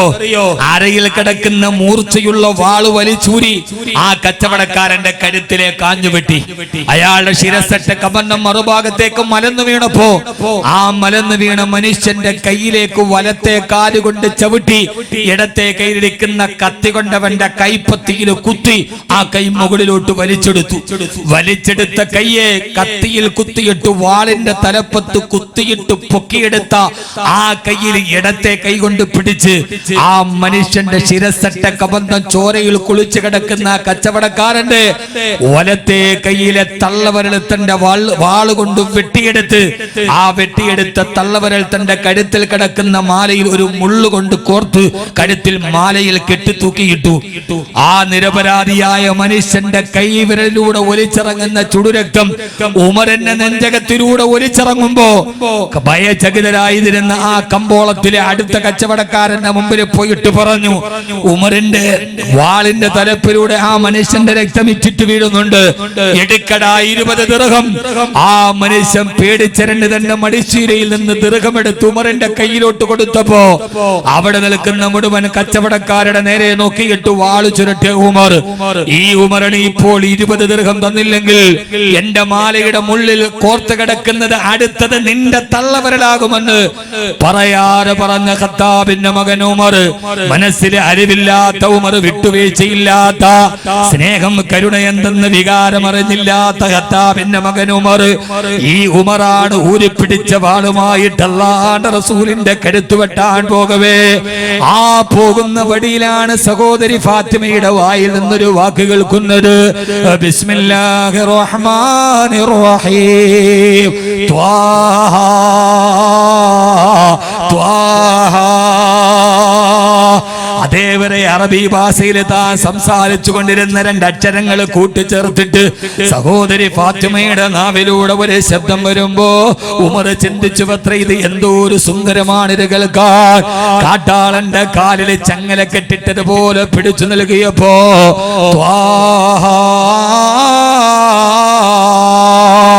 അർത്ഥമറിയാൻ കഴിയാത്ത 2 അക്ഷരങ്ങളാ ചെവിയിലൂടെ അടിച്ചിറങ്ങിയപ്പോ ഉമറിന് ധാരാളം പേര് ഉപദേശിച്ചിട്ടുണ്ട്, ധാരാളം പേര് ഉമറിനോട് നല്ല വർത്തമാനം പറഞ്ഞു കൊടുത്തിട്ടുണ്ട്. ഒരു നല്ല വാക്ക് പോലും ചെവിയിലൂടെ അകത്തോട്ട് കയറാത്ത കാട്ടാളനായ ഉമറിന്റെ ഹൃദയത്തിലേക്ക് അല്ലാഹുവിന്റെ ഖുർആനിന്റെ വാക്കുകൾ ഇറങ്ങിയപ്പോ അത് അർത്ഥമറിഞ്ഞിട്ടായിരുന്നില്ലല്ലോ സഹോദരാ. അർത്ഥമറിയ അറിയാത്ത രണ്ട് അക്ഷരങ്ങൾ കൂട്ടിച്ചേർത്ത് പറഞ്ഞപ്പോ അത് കേട്ട ഉമർ റളിയല്ലാഹു തആല നിശ്ചലനായി നിൽക്കവേ എവിടെ നിന്നാണ് ഈ വാക്ക് വരുന്നത്? ഇതാരുടെ വാക്കാണത്? അപ്പോഴാണ് പിന്നെ കേൾക്കുന്നത് ഇന്നനീ അനല്ലാഹ് ലാ ഇലാഹ ഇല്ലാ അന ഫഅ്ബുദ്നി وأقم الصلاة لذكري. ഉമറേ ഞാൻ ആരെന്നറിയുമോ? ഞാൻ ആരെന്നറിയുമോ ഉമറേ? മാ അൻസൽനാ അലൈക്കൽ ഖുർആന ലിതശ്ഖാ. ഉമറേ ഈ ഖുർആനിനെ ഞാൻ അവതരിപ്പിച്ചത് നീ പരാജയപ്പെട്ടു പോകാതിരിക്കാനാണ്, നീ ജീവിതത്തിൽ തോൽക്കാതിരിക്കാനാണ് ഉമറേ, നീ പരാജയപ്പെട്ടു പോകാതിരിക്കാനാണ് ഉമറേ ഈ ഖുർആനിനെ ഞാൻ അവതരിപ്പിച്ചത്. അസുരനായ കാട്ടാളനായ ഉമറിന് തോന്നി ഞാൻ പരാജയത്തിലാണല്ലോ, ഞാൻ വ്യഭിചാരത്തിലാണല്ലോ, ഞാൻ മദ്യപാനത്തിലാണല്ലോ, എല്ലാം നഷ്ടപ്പെട്ട ജീവിതമാണല്ലോ എന്റേത്. ആരടി മണ്ണിലേക്ക് പോയാലും പിന്നെ എന്റെ അവസ്ഥ ഏതാ? സഹോദരാ, 20 ദിർഹം ചോദിച്ചിട്ട് അരമണിക്കൂർ കഴിഞ്ഞ് വരാൻ പറഞ്ഞവന്റെ കൈവിരൽ വെട്ടിയെടുത്തിട്ട് കഴുത്തിന് മാലയായി കോത്തിട്ട ഉമറാണ്. ഈ ഒരൊറ്റ വാക്ക് കേട്ടപ്പോ പിന്നെ ഉമറാരായി മാറിയെന്നറിയുമോ? ചരിത്രം വിശദീകരിച്ചു പറയലെന്റെ യാതൊരുവിധ ലക്ഷ്യത്തിന് പെട്ടതല്ല. പാതിരാവിന്റെ നിശബ്ദതയിൽ കിടന്നു പോകുമ്പോ തന്റെ തലയുടെ മുകൾ ഭാഗത്ത് ഗോതമ്പ് മാവ് ചുവന്നുകൊണ്ട് പാവപ്പെട്ടവർക്ക് ഭക്ഷണം കൊടുത്ത ഗർഭിണികളായ അഭയാർത്ഥികൾ വരുമ്പോ പാതിരാത്രിയിൽ ഉറക്കമളച്ച് അവർക്ക് കൂട്ടുനിന്ന പാവപ്പെട്ട രോഗികളെ സംരക്ഷിക്കാൻ പാതിരാത്രിയിൽ ഉറക്കമളത്ത് യാത്ര ചെയ്ത ഉമർ. പിന്നീട് ഉമറിന് രാത്രിയിൽ ഉറക്കമില്ലത്രേ. അപ്പോഴാണ് കൂട്ടുകാര് പറഞ്ഞത്, ഉമറേ എന്തിനാണ് ഉമറേ, എന്തിനാണ് ഉമറേ ഇങ്ങനെ ഉറക്കമുളക്കുന്നത്? എന്തിനാണ് ഉമറേ? എത്രയോ മാസങ്ങളായി നിങ്ങൾ ഉറങ്ങിയിട്ട് ആളുകൾക്ക് ഭക്ഷണം കൊടുക്കാൻ, രോഗികളെ പരിഹരിക്കാൻ എത്രയോ നാളുകളായി നിങ്ങൾ കഷ്ടപ്പെടുകയാണ്. അതുകൊണ്ട് ഇന്നെങ്കിലും നിങ്ങൾ പോയി ഉറങ്ങണേ, ഇന്ന് നിങ്ങൾ ചെയ്യുന്ന ജോലി ഞങ്ങൾ ചെയ്തു കൊള്ളാം എന്ന് കൂട്ടുകാര് വന്ന് പറയവേ ഉമർ റളിയല്ലാഹു തആല പറഞ്ഞ ഒരു മറുപടിയുണ്ട്. എന്നെ ചതിക്കല്ല കൂട്ടുകാരെ, എന്നെ നിങ്ങൾ നരകത്തിലോട്ട് വലിച്ചെറിയുകയാണോ? ഉമറേ നിനക്ക് നരകമോ? ആ സമയത്താണ് നെഞ്ചിലടിച്ചിട്ട് ഉമർ പറഞ്ഞത്, എന്തിനാണ് പാതിരാത്രിയിൽ ഞാൻ ഈ ഗോതമ്പ് ചുമക്കുന്നതെന്നറിയുമോ? പാവപ്പെട്ട രോഗികളുടെ മലവും മൂത്രവും കഴുകുന്നത് എന്തിനെന്നറിയുമോ? ഉമറിന്റെ ഭൂതകാലത്തിന്റെ രാത്രികൾ നല്ലതായിരുന്നില്ല. എനിക്ക് മദ്യപിക്കാത്ത രാത്രി ഉണ്ടായിരുന്നില്ല, എനിക്ക് വ്യഭിചരിക്കാത്ത രാത്രി ഉണ്ടായിരുന്നില്ല. ഹബീബായ നബി മുഹമ്മദ് മുസ്തഫ സല്ലല്ലാഹു അലൈഹി വസല്ലമയുടെ ചാരത്ത് വന്ന് മുസ്ലിം ആകുന്നത് വരെ ഉമർ വ്യഭിചരിക്കാത്ത രാത്രിയില്ല, ഉമർ മദ്യപിക്കാത്ത രാത്രിയില്ല. അതുകൊണ്ട് ഞാൻ ഇന്നലകളിൽ ചെയ്തു പോയ രാത്രികളുടെ തെറ്റുകൾക്ക് പകരം ചെയ്യാനാണ് ഞാൻ ഈ രാത്രികളിലെ നന്മകൾ ചെയ്യുന്നതെന്ന് പൊട്ടിക്കരഞ്ഞുകൊണ്ട് പറഞ്ഞ ഉമർ റളിയല്ലാഹു തആല അൻഹു അവസാനം മദീനത്തെ പള്ളിയിൽ മരിക്കുന്നതിന് തൊട്ടു മുമ്പ് ഖുത്ബ ഓതുമ്പോ ആ ഖുത്ബയിൽ വെച്ചിട്ട് ദുആ ചെയ്യുകയാണ്, അല്ലാഹുവേ അല്ലാഹുവേ അല്ലാഹുവേ അല്ലാഹുമ്മ ർസുഖ്നി ഷഹാദതൻ ഫീ ബലദി റസൂലിക. അല്ലാഹുവേ അല്ലാഹുവേ എനിക്ക് മരിക്കുന്ന സമയം ഹബീബായ നബി തങ്ങളുടെ മദീനയിൽ കിടന്ന് ഷഹീദായി മരിക്കണം റബ്ബേ. ഉമറിന്റെ അവസാനത്തെ ആഗ്രഹം ഇതാണ്. എന്റെ പ്രിയപ്പെട്ട ചെറുപ്പക്കാരോട്, എന്റെ പ്രിയപ്പെട്ട ശുഭിത യൗവനത്തോട് ആരൊക്കെയോ പറയുന്നത് കേട്ട് അന്ധകാരത്തിന്റെ വിളനിലങ്ങളിലൂടെ നടന്നുപോയ, ശപിക്കപ്പെട്ട നിഷ്ക്രിയത്വത്തിന്റെ ഇരുണ്ട തുരുത്തുകളിലൂടെ നടന്നുപോയ അന്ധവിശ്വാസങ്ങളെയും അശ്ലീലങ്ങളെയും അനാചാരങ്ങളെയും ഹൃദയത്തിലോട്ട് ചേർത്ത് വെച്ച എന്നെ ആരും ഉപദേശിക്കണ്ടടാ എന്ന് പറഞ്ഞ ക്ഷുഭിത യൗവനമേ, ഈ കാട്ടാളനായ ഉമറിന് മരിക്കുന്ന സമയത്ത് ഏറ്റവും വലിയ ആഗ്രഹം ഏതെന്നറിയോ? എനിക്കെന്റെ ഹബീബായ മുത്തിന്റെ മദീനയിൽ കിടന്ന് മരിക്കണം. ഏത് മുത്തെന്നറിയുമോ? കഹ്ഫുൽ വറാ ശംസുൽ ളുഹാ ബദറുദ്ദുജാ. ആരുടെ കഴുത്ത് വെട്ടാൻ കത്തിയുമെടുത്തിട്ട് പോകുമ്പോഴാണോ ഞാൻ ഇസ്ലാമിന്റെ വെളിച്ചം കണ്ടത്? ആരുടെ കരുത്ത് വെട്ടാനാണോ ഞാൻ എന്റെ ജീവിതത്തിൽ ഇറങ്ങി തിരിച്ചത്, അതേ നേതാവിന്റെ ചാരത്ത് കിടന്ന് എനിക്ക് മരിക്കണം. സഹാബത്തിനോട് ദുആ ചെയ്യുമ്പോ സഹാബത്ത് ആമീൻ പറയുന്നില്ല.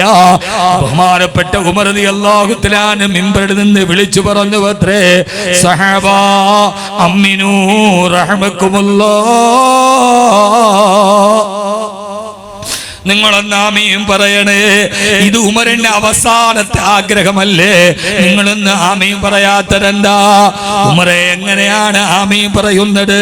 നിന്റെ ആഗ്രഹം നടക്കില്ലല്ലോ ഉമറെ. യുദ്ധം ചെയ്താലല്ലേ ഷഹീദാവാൻ പറ്റൂ. മദീനയിലെ യുദ്ധം പാടില്ലല്ലോ ഉമറെ. പിന്നെങ്ങനെയാ മദീനയിൽ നീ ഷഹീദാവുക? മദീനയിൽ വെച്ച് പിതാവിന്റെ കൊലപാതകയെ കണ്ടാൽ പോലും യുദ്ധം ചെയ്യരുതെന്നല്ലേ? മദീന എത്രയേറെ പവിത്രമല്ലേ? പക്ഷേ ഉമർ റളിയല്ലാഹു അൻഹു നിരാശനായില്ല. സഹോദരാ, എപ്പോഴും ദുആ ചെയ്തു, റബ്ബേ എനിക്ക് എന്റെ ഹബീബായ മുത്തിന്റെ മദീനയിൽ രക്തസാക്ഷിയായിട്ട് മരിക്കണം. അതുകൊണ്ടാണല്ലോ സുബഹി നമസ്കാരത്തിന് പള്ളിയിലേക്ക് പോകുമ്പോ അതിന് തലേ ദിവസം ചന്തയിലൂടെ മരിക്കുന്നതിന്റെ തൊട്ട് തലേ ദിവസം ചന്തയിലൂടെ നടക്കുമ്പോ അബൂ ലുലുഅ എന്ന മജൂസിയെ കണ്ടു. ഉമർ റളിയല്ലാഹു അൻഹു സഹാബത്തിന്റെ കൂടെ നടക്കാണ്. ചോദിച്ചു, അബൂ ലുലുഅ, നീ ഒരു ആസുകല്ല് ഉണ്ടാക്കി എന്ന് പറയുന്നത് കേട്ടല്ലോ.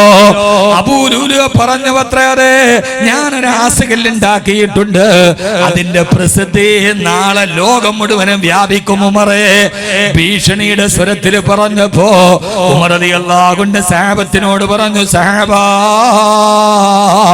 ഇവൻ എന്നെ ഭീഷണിപ്പെടുത്തുകയാണോ എന്ന് പറഞ്ഞതിന്റെ പിറ്റേ ദിവസം പള്ളിയിലെ സുബഹി നമസ്കാരത്തിന് പോകുമ്പോഴാണ് ഉമർ റളിയല്ലാഹു തആല നിസ്കാരത്തിൽ കൈകെട്ടി നിൽക്കുകയാണ്. ഒന്നാമത്തെ റക്അത്ത് പൂർത്തിയായി. രണ്ടാമത്തെ റക്അത്തിലോട്ട് കിടക്കുമ്പോഴാണ് അബൂ ലുലുഅ പാഞ്ഞെടുക്കുന്നത്. ഇരട്ട തലയുള്ള, ഇരട്ട മൂർച്ചയുള്ള, രണ്ട് ഭാഗത്ത് ഇരുതല മൂർച്ചയുള്ള കടാര കൊണ്ട് ആദ്യം വയനെഞ്ചിലേക്ക് ആഞ്ഞുകുത്തി.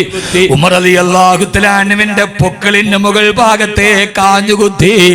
ആ കുത്തിയ ഭാഗത്തിലൂടെ കുടൽമാലകളെ കീറി മുറിച്ച് കത്തിയുടെ ഒരു ഭാഗം അകത്തേക്ക് കയറി. ഉമർ റളിയല്ലാഹു അൻഹു ഓ എന്ന് നിലവിളിച്ചപ്പോൾ അബൂ ലുലുഅക്ക് പരിഭ്രാന്തിയായി. ഉമർ മരിച്ചില്ലെങ്കിലോ? ആയോധനാ വിദഗ്ധനും അധികായനുമായ ഉമറാണ്. ആ കത്തി അതേപടി വലിച്ചൂരി മറുഭാഗം കൊണ്ട് തൊണ്ടക്കുടിയിലേക്ക് കുത്തി ഇറക്കിയപ്പോ ഉമർ റളിയല്ലാഹു തആല കുടൽമാല വെളിയിലേക്ക് ചെറുതെറിച്ച് ഉമർ റളിയല്ലാഹു അൻഹു ബോധരഹിതനായി താഴോട്ട് വീഴുന്നു. സഹാബത്തിലെ അബൂ തൽഹ റളിയല്ലാഹു തആല ഇമാമ നിൽക്കുന്നു. മറുഭാഗത്ത് ലോകത്തിന്റെ ഖലീഫ രക്തത്തിൽ കുളിച്ച് കിടക്കുന്നു. സുബഹി നമസ്കാരം പൂർത്തിയാക്കിയിട്ട് മഹാനായ ഉമർ റളിയല്ലാഹു അൻഹുവിന്റെ ശിരസ്സെടുത്തിട്ട് അബ്ദുല്ലാഹ് ഇബ്നു ഉമർ എന്ന പൊന്നുമോന് സഫിലുണ്ട്. ഉപ്പാന്റെ ശരീരമെടുത്ത് മടിയിലേക്ക് ചേർത്ത് വെച്ചിട്ട് ബോധം തെളിഞ്ഞ ഉമർ റളിയല്ലാഹു തആല അൻഹു, പ്രിയപ്പെട്ട ഉമർ റളിയല്ലാഹു തആല അൻഹു, മോനെ അബ്ദുല്ലാ, എന്റെ ഉപ്പ, സുബഹിന്റെ സമയം കഴിയാറായോ അബ്ദുല്ലാ? ഇല്ല ഉപ്പ എന്ന് പറയവേ ഇടത്തെ കൈകൊണ്ട് കുടൽമാല ചേർത്ത് പിടിച്ച് വലത്തെ കൈകുട്ടി എഴുന്നേക്കാൻ ശ്രമിക്കവേ, എന്റെ ഉപ്പ, എന്റെ സുബഹിയുടെ ഒന്നാമത്തെ റക്അത്ത് ഞാൻ നിസ്കരിച്ചിട്ടുള്ളൂ, രണ്ടാമത്തെ റക്അത്ത് ഞാൻ പൂർത്തിയാക്കിയിട്ടില്ല മോനെ. ഞാൻ മരിക്കുന്നതിന് തൊട്ടു മുമ്പ് ഒരു സുബഹി കളാക്കിയിട്ട് ഞാൻ എന്റെ റബ്ബിന്റെ മുമ്പിൽ എങ്ങനെയാ നിൽക്കുക? മരിക്കുന്നതിന് തൊട്ടു മുമ്പ് ഞാനൊരു സുബഹി കളാക്കിയിട്ട് എന്റെ റബ്ബിന്റെ മുമ്പിൽ എങ്ങനെയാണ് നിൽക്കുക? മനുഷ്യ ശരീരത്തിന് ജീവനുണ്ടെന്നിരിക്കെ എന്റെ റബ്ബിനോട് ഞാൻ എന്ത് സമാധാനമാണ് പറയുക മോനെ അബ്ദുല്ലാ? ആരാ പറയുന്നത് സഹോദരാ? 20 ദിർഹം കൊടുക്കാത്തതിന്റെ പേരിൽ ഒരുത്തന്റെ കഴുത്ത് വെട്ടിക്കിട്ട് തള്ളവരൽ മുറിച്ചെടുത്തു മാല കോത്തിട്ട കാട്ടാളനാണ് പറയുന്നത്, എനിക്കെന്റെ റബ്ബിനെ പേടിയാ, എനിക്കെന്റെ റബ്ബിനെ പേടിയാ. ഖുർആനിൽ നരകത്തെ കുറിച്ച് പറയുന്ന ആയത്തെ ഓതിയാലും ഉമർ റളിയല്ലാഹു തആല ബോധരഹിതനായി താഴെ വീഴും.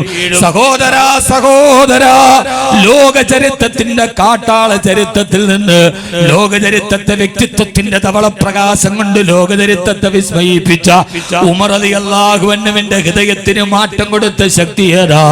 ആ ശക്തിയാണ് അല്ലാഹുവിന്റെ വിശുദ്ധ ഖുർആൻ. അല്ലാഹുവിന്റെ വിശുദ്ധ ഖുർആൻ, ഏത് ഹൃദയത്തിന്റെ ഇരുട്ടിലേക്ക് തുളച്ചു കയറുന്ന വിശുദ്ധ ഖുർആൻ അല്ലാഹു നമുക്ക് തൗഫീഖ് നൽകി അനുഗ്രഹിക്കുമാറാകട്ടെ. ആ ഖുർആന്റെ വെളിച്ചം ഉമറിന്റെ ഹൃദയത്തിന് വെളിച്ചം കൊടുത്ത ഖുർആൻ ഏതായാലും നമ്മുടെ ഹൃദയത്തിന് വെളിച്ചം തരും, ഉറപ്പാണ്. കാരണം നമ്മൾ ഉമറിന്റെ അത്രയും തെറ്റ് ചെയ്തിട്ടില്ല റളിയല്ലാഹു അൻഹു. ഉണ്ടോ? അത്രയ്ക്ക് ക്രൂരന്മാരാണോ? നമ്മളല്ലല്ലോ.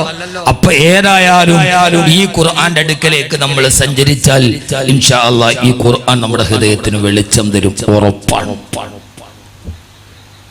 അള്ളാഹു നമുക്ക് ഖുർആനിലേക്ക് അടുക്കാൻ അള്ളാഹു തൗഫീഖ് നൽകട്ടെ. ആമീൻ പറ മനുഷ്യന്മാരെ. അള്ളാഹു നമുക്ക് ആ ഖുർആനിലേക്ക് അള്ളാഹു നടക്കാൻ തൗഫീഖ് നൽകട്ടെ. ആമീൻ പറയ്. ഇന്നിപ്പോ ഒരു ജുസ് ഇന്നത്തെ ദിവസം ഖുർആൻ ഓതി ആരൊക്കെ ഉണ്ടെന്ന് കൈവക്കാൻ പറഞ്ഞ ഒരു ജുസ് ഇന്ന് ഖുർആൻ ഓതിയവർ കൈവക്കാൻ പൊക്കണ്ട, ഉള്ള ചീത്ത പേര് കളയണ്ട. അങ്ങനെ ഇരിക്കട്ടെ. ഞാൻ പറയുന്നത് നമുക്കെല്ലാമായിട്ടും ബന്ധമുണ്ട്. ഖുർആനുമായിട്ട് എന്താ ബന്ധം എന്ന് പറയും. ഇപ്പൊ ഞാൻ നിങ്ങളോട് ചോദിക്കാം, നിങ്ങളുടെ വീട്ടിലെ ഖുർആൻ എന്തിയെന്ന് ചോദിച്ചാൽ ആ സമയത്ത് നിങ്ങൾ പറയും, ഉസ്താദേ ഞങ്ങളുടെ വീട്ടിലെ ഖുർആൻ ആരും എടുക്കാതെ പൊടി പറ്റാതെ ഒരു തുണിയുടെ സഞ്ചിയുടെ കവർ തയ്ച്ച് ആ കവറിന്റെ അറ്റത്തൊരു വള്ളി കെട്ടി നന്നായിട്ട് കെട്ടി ഭദ്രമാക്കി അലമാരിയുടെ ഏറ്റവും മുകളിൽ വെച്ചിട്ടുണ്ട്. അല്ലേ അല്ലേ? ഒന്ന് രണ്ട് പേരൊക്കെ പറയാം, ഒന്ന് രണ്ട് പേരൊക്കെ നാദിറക്കൽ മഅദൂം അങ്ങനെ അല്ലേ?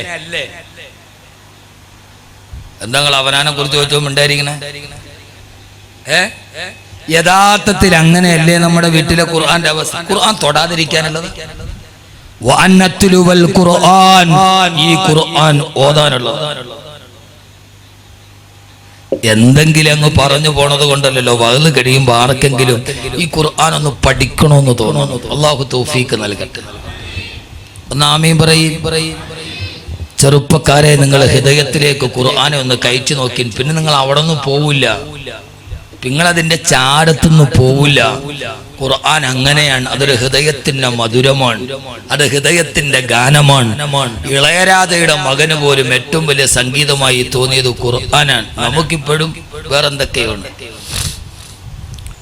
ഖുർആൻ ഒരു സംഗീതമുണ്ട്. ആ സംഗീതം കേട്ടാൽ പിന്നെ ലോകത്തൊരാളും വേറൊരു സംഗീതത്തിലേക്ക് പോവില്ല. നിങ്ങൾ ഹറമിലൊക്കെ പോയി ചില സമയത്ത് ഇമാം സുദൈസിയൊക്കെ ഓതുന്നത് കേട്ട എന്താ ഒരു രോമാഞ്ചം അല്ലേ? നമ്മുടെ നാട്ടിൽ അത്ര ഖിറാഅത്തുള്ള ആളുകളില്ലാത്ത ഇമാമിയങ്ങളില്ലാത്തതുകൊണ്ടാണ്. നമ്മൾ ഓതണൊക്കെ ഒരു ഹാലൻ അൽകാരിയത്തു മൽകാരിയ വമാ അദ്റാക മൽകാരിയ. നമ്മൾ ഓതന ഏതാണ്ട് ഇങ്ങനെയൊക്കെയാണ്. ഫൽയത്തന ഫസിൽ മുത്തന ഫിസൂൻ. ഈ ആയത്ത് എവിടെ നിർത്തുന്നു, എവിടെ തുടങ്ങുന്നു, ഇതൊക്കെ നമുക്ക് ഒരുമാതിരി ഒരു ഓതലാണ്. അതിന്റെ സിലോപ്പിയമീൻ വെള്ളത്തിൽ കൂടെ പോണമായിരിക്കും.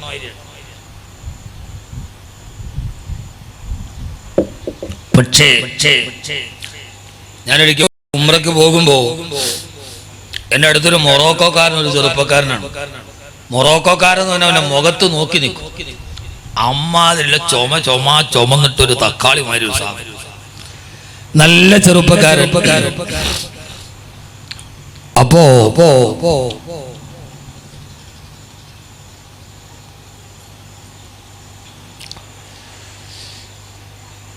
അവിടെ പോയി നിന്നപ്പോ ഞാൻ സഫിൽ നിൽക്കണം. ഈ ചെറുപ്പക്കാരൻ വന്ന് ഇടയിൽ കയറി നിന്നിട്ട് ഒരല്പ സ്ഥലം വരാൻ പറഞ്ഞു. ഏതായാലും അവന്റെ ഒരു ആഗ്രഹമല്ലേ, മത്താഫിന്റെ ഉള്ളിലാണ് അവനെ നിർത്തി കഴിഞ്ഞപ്പോ പിന്നെ എനിക്ക് തോന്നി വേണ്ട, പിന്നെ അവൻ കൈയൊക്കെ വീശി വിശാലമായിട്ട് കൈകെട്ടാണ്. നമ്മളങ്ങനെയാണല്ലോ സഫിന്റെ ഇടയിലൊക്കെ ഹജ്ജിനൊക്കെ ഉംറയ്ക്ക് പോകുമ്പോ ഇത്തിരി സ്ഥലമുണ്ടെ കൂടെ പോയി ചോദിച്ച് യാചിച്ചകത്ത് കയറും. ഇടയിൽ കയറി നിന്നാ പിന്നെ അവർ രണ്ടുപേരും ഇപ്പുറത്തെ സഫിലാണ്, നമ്മൾ വിശാലമായിട്ട് കഴിയും. അറബി ഒട്ടകത്തിന് തലവെക്കാൻ കൂടാരത്തിൽ സ്ഥലം കൊടുത്ത മാതിരിയാണ്. ഇയാള് വിശാലമായി നിന്നു. വെള്ളിയാഴ്ച രാവ് ഞാൻ ആ കഴബയുടെ പുറകിലൊന്ന് ആദ്യത്തെ സഫി നിൽക്കണമെന്ന് ആഗ്രഹത്തിൽ അസ്രവും മോലുമ്പോ അവിടെ ഇരിക്കുകയാണ്. അതിന് ആദ്യത്തെ സഫിലൊക്കെ പോയി വലിയ അഹങ്കാരത്തിൽ ഇരുന്നപ്പോ ഇക്കാമത്ത് കൊടുക്കാറായപ്പോ ഞാൻ നാലാമത്തെ സഫിലെ. അല്ലാഹു തൗഫീഖ് കൊടുക്കും. വലിയ അറബികളൊക്കെ ഇമാമിന്റെ കൂടെ വന്നവരെല്ലാം കൂടെ ഇടിച്ചു തള്ളി താഴെ ഇട്ടു. ആ സമയത്ത് ഇശായിന്റെ നമസ്കാരം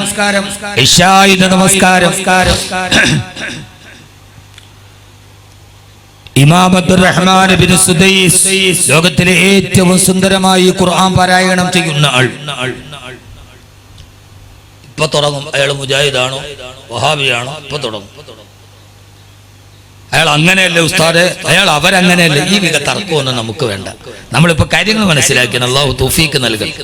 ഈ ഉമ്മത്തിനെ ഇങ്ങെപ്പോഴെങ്കിലും അള്ളാഹു ഒരുമിപ്പിച്ച് തരട്ടെ. നമ്മളിപ്പോഴും പൊന്നു സഹോദര 8ാം ക്ലാസ്സിൽ 8 വയസ്സുള്ള മദ്രസയിൽ പഠിക്കുന്ന കുട്ടിയെ അവൻ മുസ്ലിമായതിന്റെ പേരിൽ തല്ലിക്കൊന്നു എന്ന് ഡൽഹിയിൽ. 8 വയസ്സുള്ള ദറസിൽ പഠിക്കുന്ന ഒരു എന്നെയും നിങ്ങളെ പോലെ മുത്തല്ലിമായ തൊപ്പി വെച്ച ഒരു 8 വയസ്സുകാരനെ തല്ലിക്കൊന്നു. എന്ത് കാരണം? അവൻ മുസ്ലിമായി പോയി. ആ മുസ്ലിം വിരോധം തലയ്ക്ക് പിടിച്ച് അറബിക്കടൽ എന്ന് കേട്ടാൽ അറബിക്കടലിൽ പോലും പോകാത്ത ആളുകൾ. കാരണം അറബിയുള്ളത് കൊണ്ട്. ആ രീതിയിൽ ഇന്ത്യയുടെ ഫാസിസം നിൽക്കുമ്പോ നമ്മളിപ്പോഴും ഇവിടെ തീർന്നിട്ടില്ല. നമ്മുടെ അവസ്ഥ എന്താണെന്നറിയോ?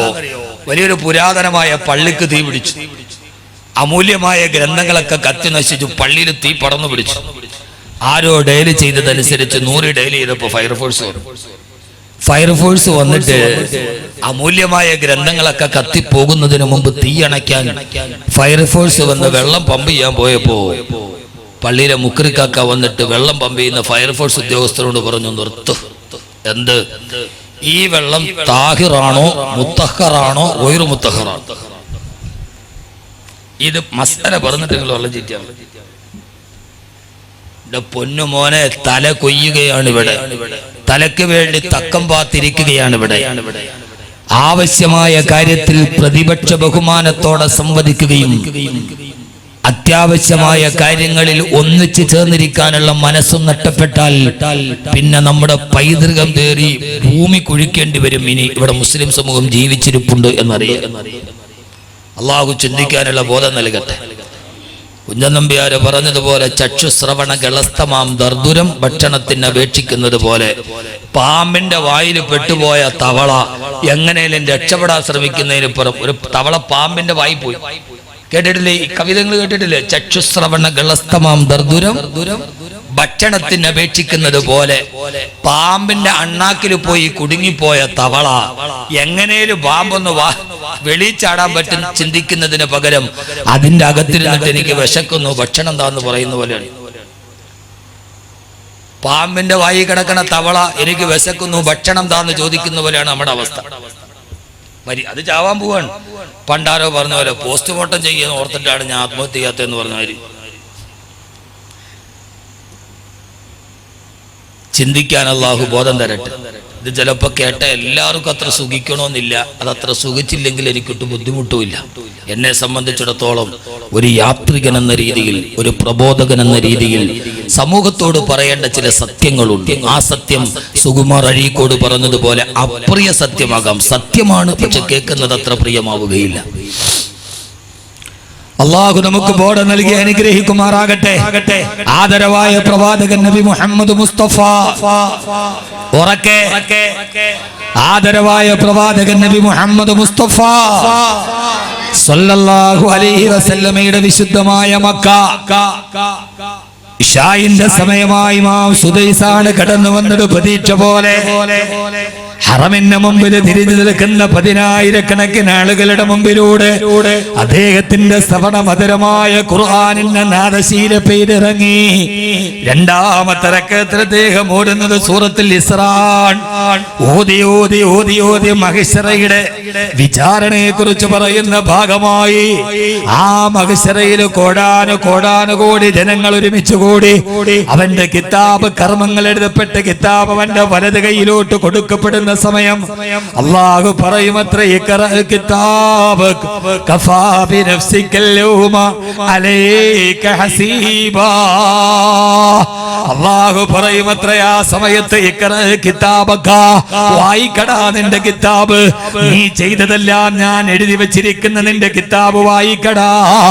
കഫാ ബിനഫ്സിക യൗമ കഫാബി നഫ്സികല്ലൂമ അലൈക ഹസീബാ. ഇന്ന് നിന്നെ വിചാരണ ചെയ്തിട്ട് നരകത്തിലിടാൻ ഈ കിതാബ് മാത്രം മതി എന്ന് അർത്ഥം വരുന്ന ആയത്തെത്തിയപ്പോ ഹറമിന്റെ ഇമാം സുദൈസി ഓടാൻ തുടങ്ങി മഹിശറയുടെ വിചാരണയുടെ ഭയാനകമായ സന്ദർഭം എത്തിക്കുന്ന വായിക്കടാ നിന്റെ കിതാബ്. ഇമാം സുദൈസിയുടെ നാവുകൾ കുടഞ്ഞു. അദ്ദേഹം പൊട്ടിക്കരയാൻ തുടങ്ങി.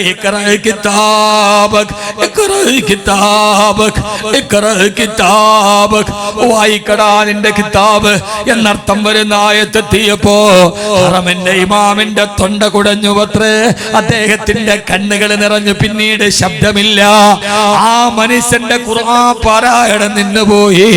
ഹറമിൽ നിൽക്കുന്ന 10,000 പുറകിലെ കൈകെട്ടിയ മഅ്മൂമീങ്ങൾ അവരുടെ കണ്ണനാളത്തിൽ നിന്ന് കണ്ണുനീർ കരച്ചിലിന്റെ ശബ്ദം പുറകോട്ട് ചാടാൻ തുടങ്ങി. ഹറം മുഴുവനും മേങ്ങലടിച്ച് കരയുകയാണ്. ഇമാമും പൊട്ടിക്കരയുകയാണ്. വൈദാ സമീഉ മാ ഉൻസില ഇല റസൂൽ തറായുനഹും തഫീലു മിനദ്ദംഇ ഹസനാ. സഹാബത്തിനെ കുറിച്ച് പറഞ്ഞതുപോലെ അല്ലാഹുവിന്റെ റസൂലുടെ ആയത്ത് ഓതി കൊടുത്താൽ അർത്ഥം ഗ്രഹിച്ചുകൊണ്ട് പൊട്ടിക്കരയുന്ന സഹാബത്തിനെ പോലെ ഹറം മുഴുവനും മിങ്ങിക്കരയുന്നു. ഞാൻ നോക്കുമ്പോ എന്റെ ഇടത്തെ ചുമലിലേക്ക് ഭാരം കൂടുകയാണ്. സഹോദരാ, നിസ്കാരത്തിൽ നിൽക്കവേ നേരത്തെ വന്നെന്നോട് സ്ഥലം ചോദിച്ച അജാനുബാഹുവായ തക്കാളിപ്പഴം പോലെ ചുവന്നു തൊടുത്ത ആ യമനീ ചെറുപ്പക്കാരൻ കരഞ്ഞ് കരഞ്ഞ് തളർന്ന് അവൻ എന്റെ വലത്തെ ചുമലിലേക്ക് ചാഞ്ഞു.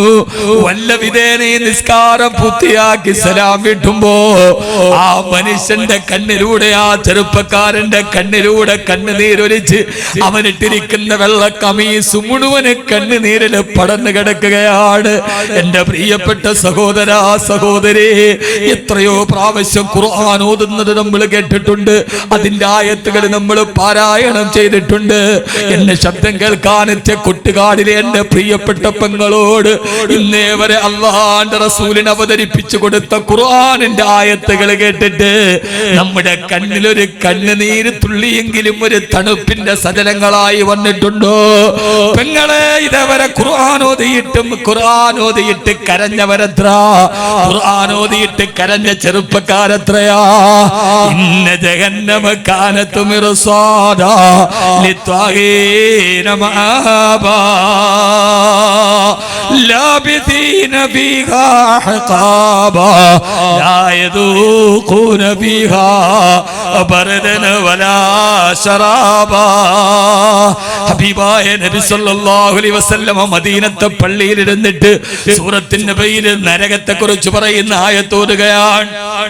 ശ്രദ്ധിച്ചു കേൾക്കണേ. ഒത്തിരി പറയാനൊന്നും ഈ വിനീതൻ നിങ്ങളോട് വന്നതല്ല. അല്ലാഹുവിന്റെ ഖുർആനിനെ പരിചയപ്പെടുത്തുകയാണ്. ശ്രദ്ധിക്കണേ സഹോദരാ.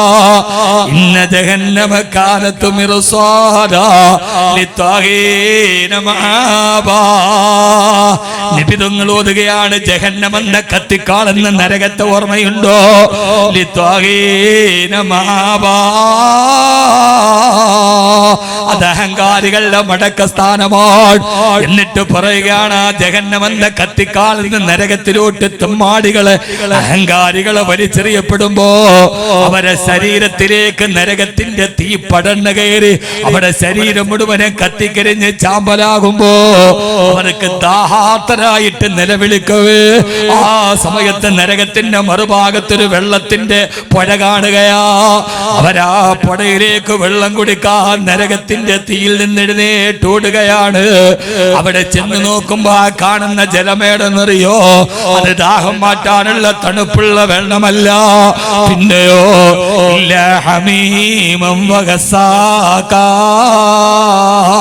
അത് തിളച്ചു പറയുന്ന ഹമീം എന്ന് പറയുന്ന ചീഞ്ചലമാ. അത് നരകത്തിലെ തിളച്ചു മറിയുന്ന ചീഞ്ചലമാണ്.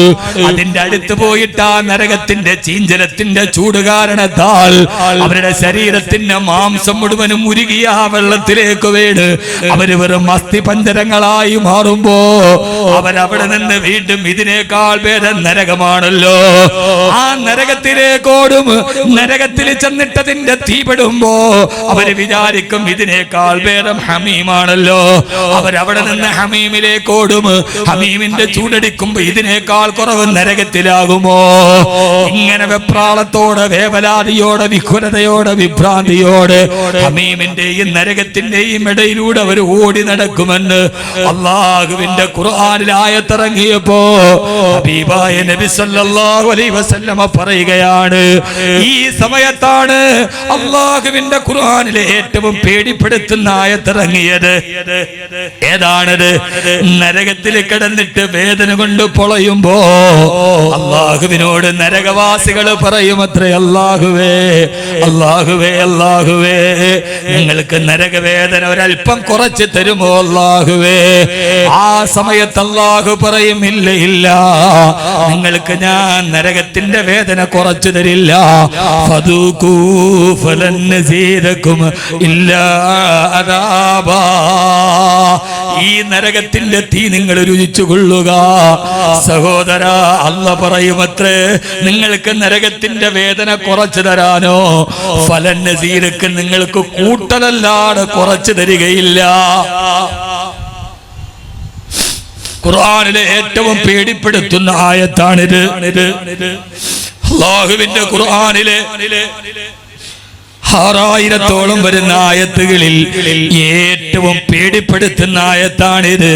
നരകവാസികളോട് അല്ലാഹു പറയും, ഫദൂഖൂ, രുചിക്കടാ തമ്മാടി, ഫലൻ നസീദകും ഇല്ലാ അദാബാ, നിനക്ക് ഞാൻ ഓരോ ദിവസവും നരകത്തിന്റെ ശിക്ഷ കൂട്ടിത്തരികയാ.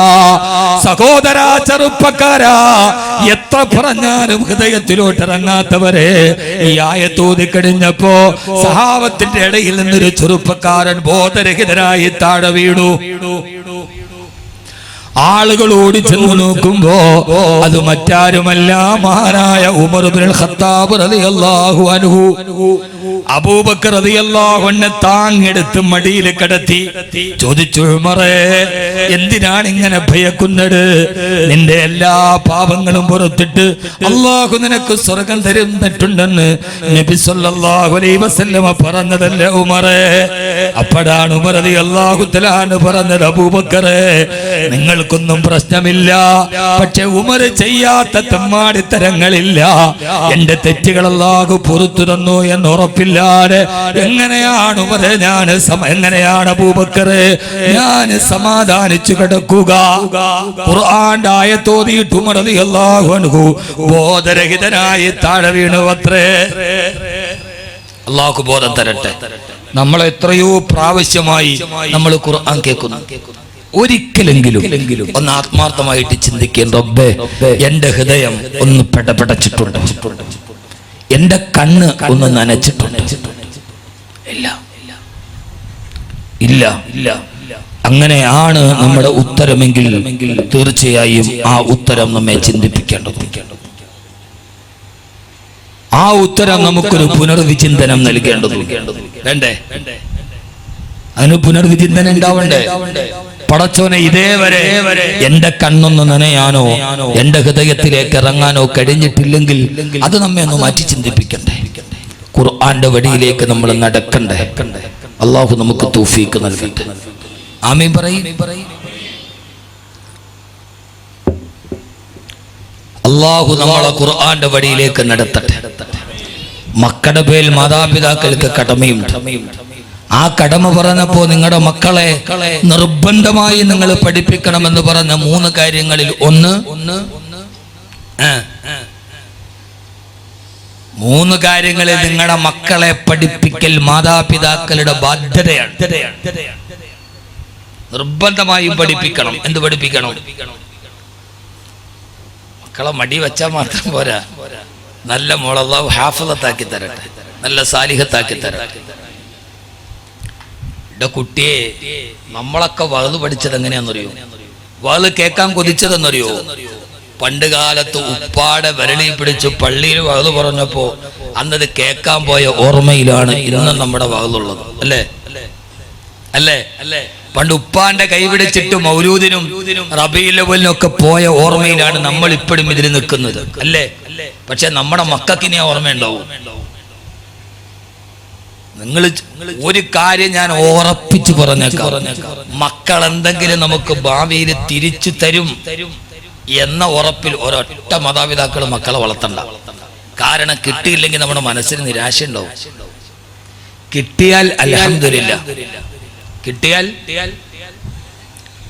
നിങ്ങളുടെ മക്കളെ നിങ്ങൾ നിർബന്ധമായി 3 കാര്യങ്ങൾ പഠിപ്പിക്കണം. അതിൽ ഒന്ന്, ഞാൻ അത് മാത്രമേ പറയുന്നുള്ളൂ, വേറൊന്നും പറയുന്നു. ഖുർആൻ നമ്മെ പഠിപ്പിക്കുന്ന ഒരു ലോകമുണ്ട്. ആ മക്കളെ നമുക്ക് കിട്ടണമെന്നുണ്ടെങ്കിൽ മക്കളുടെ കയ്യിൽ നിന്ന് കിട്ടുമെന്ന് വിചാരിച്ചിട്ട് മക്കളെ വളർത്തണ്ട, ഉറപ്പാണ്. കാരണം മക്കൾ ആ രീതിയിലേക്ക് മാറിക്കഴിഞ്ഞു. ഉമ്മയും മകനും തമ്മിലുള്ള ബന്ധം പോലും അരിതാമയുടെ ബന്ധമായി മാറി. വീടിന്റെ ഉള്ളിൽ മനുഷ്യബന്ധങ്ങൾ മലീസ്മസമാക്കപ്പെടും. ആദരവായ പ്രവാചകൻ നബി മുഹമ്മദ് മുസ്തഫ, ഉറക്കെ പറ,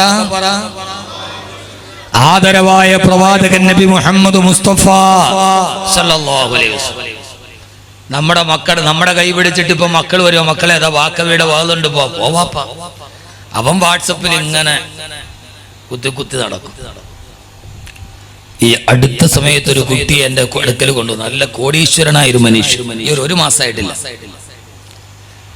നല്ല സമ്പന്നനാണ്, കുഴപ്പമൊന്നുമില്ല, അള്ളാഹു അദ്ദേഹത്തിന് സമാധാനം കൊടുക്കണം. എന്റെ അടുക്കൽ വന്ന് ഉസ്താദേ, എന്റെ മോന് ഒരു നേർച്ചയായിട്ട് വന്നാണ്.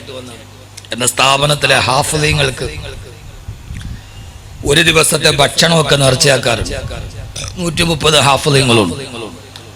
അപ്പൊ ഉസ്താദെ, ഞാൻ എൻ്റെ മകനൊരു ചെറിയ പ്രശ്നം, കുറച്ച് ദിവസമായിട്ട് അവൻ ആരോ സിഹ്ർ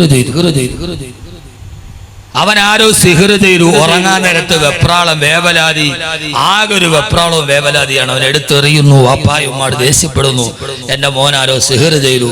അപ്പൊ ഉസ്താദിന്റെ പ്രസംഗം കേട്ട് ഇവിടുത്തെ ഹാഫിളീങ്ങൾക്ക് ഒരു ദിവസത്തെ ഭക്ഷണം നേർച്ചയാക്കി എൻ്റെ പൈസയായിട്ട് വന്നാണ് ഉസ്താദ് ദുആ ചെയ്യും. ഞാൻ നോക്കുമ്പോൾ ഒരു 18 വയസ്സുണ്ടാകും, നല്ല സുന്ദരനായൊരു മോൻ. ഉസ്താദെ, എൻ്റെ ബിസിനസ്സിലെ ശത്രുക്കളാരോ എനിക്ക് സിഹ്ർ ചെയ്തുണ്ട്. അങ്ങനെയൊക്കെയാണ് നമുക്ക് തോന്നുക. എൻ്റെ മോനാണ് അത് ഏറ്റത്. ഞാൻ ചോദിച്ചു, ഇവൻ എപ്പോഴാ പ്രശ്നം? കിടക്കാൻ നേരത്തൊക്കെ പ്രശ്നം ഉസ്താദെ, രാവിലെ എഴുന്നേറ്റാലും വെപ്രാളമാണ്. എനിക്ക് ഇവനെ കണ്ടപ്പോൾ തന്നെ മനസ്സിലായി ഇവനാരും സിഹ്റും മണ്ണാങ്കട്ടൊന്നും ചെയ്തല്ല. ഞാൻ പറഞ്ഞു, ഈ കുട്ടിയോട് ഒരു 10 മിനിറ്റ് ഞാനൊന്ന് ഒറ്റയ്ക്ക് സംസാരിക്കട്ടെ, നിങ്ങൾ വെളിയിലിറങ്ങാൻ പറഞ്ഞു. അതേ വെളിയിലിറങ്ങി. ഞാൻ റൂമിൻ്റെ ഉള്ളിലിരുന്ന് സംസാരിച്ചു. 10 മിനിറ്റ് കഴിഞ്ഞ് ഞാൻ വാപ്പായെ വിളിച്ചിട്ട് ഞാൻ പറഞ്ഞു, നിങ്ങളുടെ മകൻ ആരും സിഹ്ർ ചെയ്തിട്ടില്ല, അവൻ ഒരു പ്രശ്നവും ഇല്ല, അവനാകെ പ്രശ്നം അവനൊരു ഇന്റർനാഷണൽ ഡ്രഗ് മാഫിയുടെ അംഗമാണ്, അവൻ മയക്കുമരുന്നിന്റെ അടിമയാണ്. നെറ്റിലൂടെ ഓർഡർ ചെയ്ത് കൃത്യമായി കിട്ടിക്കൊണ്ടിരുന്ന സാധനം ഒരാഴ്ച കിട്ടാതായപ്പോൾ അതിന്റെ ഏജന്റിനെ പോലീസ് അറസ്റ്റ് ചെയ്തു. ഈ മുബാറക്കായ സാധനം കൊണ്ടുവന്ന് നടക്കുന്ന ആളെ അറസ്റ്റ് ചെയ്തു. അത് കിട്ടാത്തതിന്റെ വെപ്രാളമാണ്. അദ്ദേഹം എന്നോട് പറഞ്ഞു, ഉസ്താദേ, എന്റെ മോൻ ഒരിക്കലും അങ്ങനെ ആവൂല, അവന് കൂട്ടുകാരില്ല, രാവിലെ സ്കൂൾ ബസ്സിൽ എന്റെ കാറിൽ തന്നെ കൊണ്ടുവിടും, വൈകുന്നേരം തിരിച്ചുകൊണ്ട്, വേറെ ആരുമില്ല, ഒന്നും വേണ്ട, നഖത്തിന്റെ 4 വലിപ്പമുള്ള ബട്ടണിലൂടെയാണ് അവനിതെല്ലാം നിയന്ത്രിച്ചത്. ഞാൻ പറയുന്നത്, ഞാൻ നിങ്ങളെ ഭീതിപ്പെടുത്തുകയല്ല, ഞാൻ നിങ്ങളെ ഓർമ്മപ്പെടുത്തുകയാണ്. ഇപ്പൊ അൽഹംദുലില്ലാഹ് കുറച്ച് മാറ്റമൊക്കെ ഉണ്ട്, അവനൊക്കെ തിരിച്ചു വന്ന് കുറച്ച്. അല്ലാഹു ആ മനുഷ്യന് സമാധാനം കൊടുത്ത് അനുഗ്രഹിക്കട്ടെ. ഞാൻ പറഞ്ഞു വന്നത്, നമ്മുടെ മക്കളെ കുറിച്ച് നാം പഠിക്കുന്നത് ഇങ്ങനെയാണ്, നമ്മുടെ മക്കളെ കുറിച്ച് നമ്മൾ പഠിപ്പിക്കുന്നത് ഇങ്ങനെയാണ്. ആദരവായ പ്രവാചകൻ നബി മുഹമ്മദ് മുസ്തഫ, ആദരവായ പ്രവാചകൻ നബി മുഹമ്മദ് മുസ്തഫ സല്ലല്ലാഹു അലൈഹി വസല്ലമ നമ്മോട് പറഞ്ഞത്, നിങ്ങളുടെ മക്കളെ നിങ്ങൾ നിർബന്ധമായി 3 കാര്യം പഠിപ്പിക്കണം. ആദരവായ പ്രവാചകൻ നബി മുഹമ്മദ് മുസ്തഫ സല്ലല്ലാഹു അലൈഹി വസല്ലമ പറയുകയാണ്, അല്ലിമു ഔലാദകും സലാസത ഖിസാൽ, നിങ്ങളുടെ മക്കളെ നിങ്ങൾക്ക് അല്ലാഹു അടിമകളാക്കി തന്ന, അല്ലാഹു നിങ്ങളെ ചുമതലയേൽപ്പിച്ചു തന്ന നിങ്ങളുടെ പ്രിയപ്പെട്ട മക്കളെ 3 കാര്യങ്ങൾ നിങ്ങൾ നിർബന്ധമായി പഠിപ്പിച്ചു കൊടുക്കണേ. അതിലേറ്റവും പ്രധാനപ്പെട്ട 3ാമത്തെ കാര്യം വഖിറാഅത്തുൽ ഖുർആൻ. നിങ്ങളുടെ കുട്ടികളെ നിങ്ങൾ ഖുർആൻ പഠിപ്പിച്ചു കൊടുക്കുക. കൊടുക്കണേ. നിങ്ങളുടെ മക്കളെ ഖുർആൻ പഠിപ്പിച്ചു കൊടുക്കൽ നിങ്ങളുടെ ബാധ്യതയാണ്. ആ ബാധ്യതയിൽ എഴുന്നേറ്റു മാറി നിൽക്കാൻ നിങ്ങൾക്ക് കഴിയില്ല.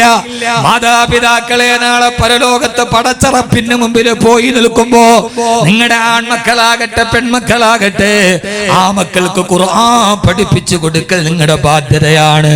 എങ്ങനെയാണോ ഖുർആൻ അവർക്ക് പഠിപ്പിച്ചു കൊടുക്കേണ്ടത്, ഏത് രീതിയിലാണോ പഠിപ്പിച്ചു കൊടുക്കേണ്ടത്, ആ രീതിയിൽ നിങ്ങളുടെ മക്കളോട് നിങ്ങൾ ഖുർആൻ പഠിപ്പിച്ചു കൊടുക്കണം. അവരെ ഖുർആൻ ഹാഫിളീങ്ങളാക്കി മാറ്റണം. അവർക്ക് ഖുർആന്റെ ഹാഫിളത്തുകളാക്കി മാറ്റണം. അല്ലാഹു നമ്മുടെ മക്കളെ ഹാഫിളീങ്ങളാക്കി തരട്ടെ. അല്ലാഹു നമ്മുടെ മക്കളെ ഹാഫിളീങ്ങളാക്കി തരട്ടെ. അല്ലാഹു നമ്മുടെ പെൺമക്കളെ ഹാഫിളത്തുകളാക്കി തരട്ടെ. സഹോദര, ഒരു ഹാഫിളിന് നാളെ 40 പേരെ സ്വർഗത്തിലേക്ക് ശുപാർശ ചെയ്യാം. പരലോകത്ത് ചെല്ലുമ്പോ അല്ലാഹു പറയും അത്രേ, നിന്റെ കുടുംബത്തിൽപ്പെട്ട 40 പേരെ നീ ശുപാർശ ചെയ്തു കൊള്ളുക. ആ വഴിയിലൂടെ നിന്റെ മക്കളെ നീ നടത്തിക്കൊള്ളുക. മഹാനായ അബൂ ഹുറൈറ റളിയല്ലാഹു തആല അൻഹു അല്ലാഹുവിന്റെ റസൂലിന്റെ സദസ്സിലിരിക്കുമ്പോ അബൂ ഹുറൈറ റളിയല്ലാഹു അൻഹു എഴുന്നേറ്റ് പോവുകയാണ്. അല്ലാഹുവിന്റെ റസൂൽ അബൂ ഹുറൈറ റളിയല്ലാഹു അൻഹുവിനെ കഴുത്തിൽ കിടന്ന ഷാളിൽ പിടിച്ചിരുത്തി അബൂ ഹുറൈറ ഇരിക്കവിടെ. അബൂ ഹുറൈറ റളിയല്ലാഹു തആല അൻഹു ഇരുന്നു. അബൂ ഹുറൈറ, നിന്നോട് ഞാൻ ഒരു അത്ഭുതം പറഞ്ഞു തരട്ടെയോ? പറയതൂതരെ സല്ലല്ലാഹു അലൈഹി വസല്ലം, അബൂ ഹുറൈറ നാളെ പരലോകത്തൊരു കാഴ്ച കാണാനുണ്ട്. കത്തിക്കാളുന്ന നരകത്തിന്റെ മുമ്പിൽ, അല്ലാഹുവിന്റെ സിംഹാസനത്തിന്റെ മുമ്പിൽ, ഏകനായ റബ്ബിന്റെ മുമ്പിൽ, സ്വാധീനത്തിന് വഴങ്ങാത്ത പടച്ച റബ്ബിന്റെ മുമ്പിൽ കുറെ കുട്ടികളെ കൊണ്ടുവരും. അല്ലാഹു അവരോട് പറയും, നിങ്ങൾക്ക് ഹിസാബില്ല, നിങ്ങൾക്ക് വിചാരണയില്ല. 14-ാം രാവിലെ ചന്ദ്രനെ പോലെ അവരുടെ മുഖം വെട്ടി തിളങ്ങുന്നുണ്ടാവും. ആ പൊന്നു മക്കളോട് അല്ലാഹു പറയും, നിങ്ങൾക്ക് വിചാരണയില്ല, നിങ്ങൾ നേരെ സ്വർഗത്തിലേക്ക് പോയിക്കൊള്ളുക. ആ മക്കളോട് പറയും, നിങ്ങൾ നേരെ സ്വർഗത്തിലേക്ക് പോയിക്കൊള്ളുക. അല്ലാഹു നമ്മുടെ പൊന്നു മക്കളെ അങ്ങനെ ആക്കി തരട്ടെ. നാളെ പരലോകത്ത് പോയി നിൽക്കുമ്പോ കഴിഞ്ഞ ദിവസവും ഹംദാൻ ഫൗണ്ടേഷനിൽ ആയൂരടുത്തുള്ള ഈ വിനീതന്റെ സ്ഥാപനത്തിൽ 130 ഹാഫിളുകളുണ്ട്. ഒരു ഉമ്മ വന്നിട്ട് എന്നോട് പറഞ്ഞതാണ്, ഉസ്താദേ, എന്റെ ഇളയ മകൻ ഹാഫിളായി. അന്നാ മോൻ ഹാഫിളായി. ഉമ്മ പറഞ്ഞു, എല്ലാം കഴിഞ്ഞിറങ്ങി വരുമ്പോ ഉമ്മയോട് ചോദിച്ചു ഞാൻ, ഇപ്പൊ സന്തോഷമായില്ലേ? 3 വർഷം മുമ്പ് ബാക്കവിയുടെ കയ്യിൽ ഏൽപ്പിച്ചതാണ്, ഇപ്പൊ അവൻ ഹാഫിളായല്ലോ, ഉമ്മാക്ക് സന്തോഷമായില്ലേ? ഉപ്പാക്കും. ആ ഉമ്മ പൊട്ടിക്കരഞ്ഞിട്ട് പറഞ്ഞു, ഉസ്താദേ, ഒരു ഭാഗത്ത് സന്തോഷം, ഒരു ഭാഗത്ത് ദുഃഖമാണ്. ഇവൻ ഹാഫിളായി, ഉമ്മാന്റെ കൈ പിടിക്കാൻ ഒരു കുട്ടിയായി. ഇവന്റെ ഉപ്പ എന്നെ കളഞ്ഞിട്ട് പോയതാണ്. ഉസ്താദേ, ദുആ ചെയ്യണം. ഇവന്റെ മൂത്തവൻ ലഹരിക്കടിമയാണ്. രണ്ടാമത്തവനും പെടാതിരിക്കാനാണ് നിങ്ങളെ ഏൽപ്പിച്ചത്. സഹോദരാ, ജീവിതത്തിന്റെ ഇടയിൽ കേൾക്കുന്ന ദുഃഖിക്കുന്ന സത്യങ്ങൾ, പൊട്ടിത്തെറിച്ചു പോകുന്ന ജീവിതത്തിന്റെ പരീക്ഷണങ്ങൾ, ഗൾഫുകാരന് ജീവിതത്തിൽ വരുന്ന പരീക്ഷണത്തിന്റെ മാലപ്പടക്കങ്ങൾ, പെണ്ണ് വഴിപടച്ചു പോകുന്നു, ഭാര്യ മറ്റൊരുത്തന്റെ കൂടെ പോകുന്നു, മക്കള് വഴിപടച്ചു പോകുന്നു. അങ്ങകലെ ഗൾഫിന്റെ മണരാരണ്യത്തിൽ ഭർത്താവ് ഉരുകി തീരുകയാണ്. നൊന്ത് പ്രസവിച്ച ഒരു പെൺകുട്ടിയെയും കെട്ടിപ്പിടിച്ച് ഭർത്താവ് കിടക്കുമ്പോ മറുഭാഗത്ത് അടുക്കളയുടെ പുറംവാതില് തുറന്നു കൊടുത്ത് കടന്നു വന്ന രഹസ്യ കാമുകൻ തന്റെ ഭർത്താവിന്റെ തിരമാലകളുടെ മുകളിലൂടെ കൊതുമ്പ് വെള്ളം കൊണ്ടുപോയി രാവിലെയും വൈകുന്നേരവും തനിക്കും തന്നെ മക്കൾക്കും അന്നം തേടിത്തന്ന ജീവൻ പണയം വെച്ച് കടലിൽ പോയ ഭർത്താവ് തളർന്ന് കിടന്നുറങ്ങുമ്പോ അവൻ കെട്ടിപ്പിടിച്ച് കിടക്കുന്നത് അവന്റെ മുതുകിലൂടെ തന്റെ ഗർഭപാത്രത്തിൽ ഉദയം ചെയ്ത പെൺമണിയാണ്. കെട്ടിപ്പിടിച്ച് കിടക്കുന്ന ഭർത്താവിന്റെ തലയിലേക്ക് രഹസ്യകാമുകൻ ആഞ്ഞടിക്കുമ്പോ അകത്തേക്ക് നോക്കി രക്ഷയ്ക്ക് വേണ്ടി ഭാര്യ ഭർത്താവ് നിലവിളിക്കവേ ഓടി വരുന്ന ഭർത്താവ് മരിച്ചില്ലെന്ന് കരുതി അടുക്കളയിലിരിക്കുന്ന കറിക്കത്തി കൊണ്ട് തനിക്ക് വേണ്ടി ജീവിതം മാറ്റിവെച്ച ഭർത്താവിന്റെ കഴുത്തറത്ത് കളയുന്ന കാമത്തിന്റെ പേക്കൂത്തുകളായി മാറുന്ന പെണ്ണിന്റെ മുമ്പിൽ എല്ലാ പെണ്ണുങ്ങളുമല്ല, എല്ലാ പെണ്ണിനെയും പറയുന്നില്ല. ഇതിന്റെ ഇടയിലും തന്റെ ഭർത്താവിനെ കാത്തിരിക്കുന്ന പെണ്ണുണ്ട്. ഈ പിശാചുക്കളോട് രാജിയാകാത്ത പെണ്ണുങ്ങളുണ്ട്. ആ പെണ്ണിന്റെ പേരിൽ ലോകത്തെ പെണ്ണുങ്ങളെ ഞാൻ അടച്ചാക്ഷേപിക്കുന്നില്ല.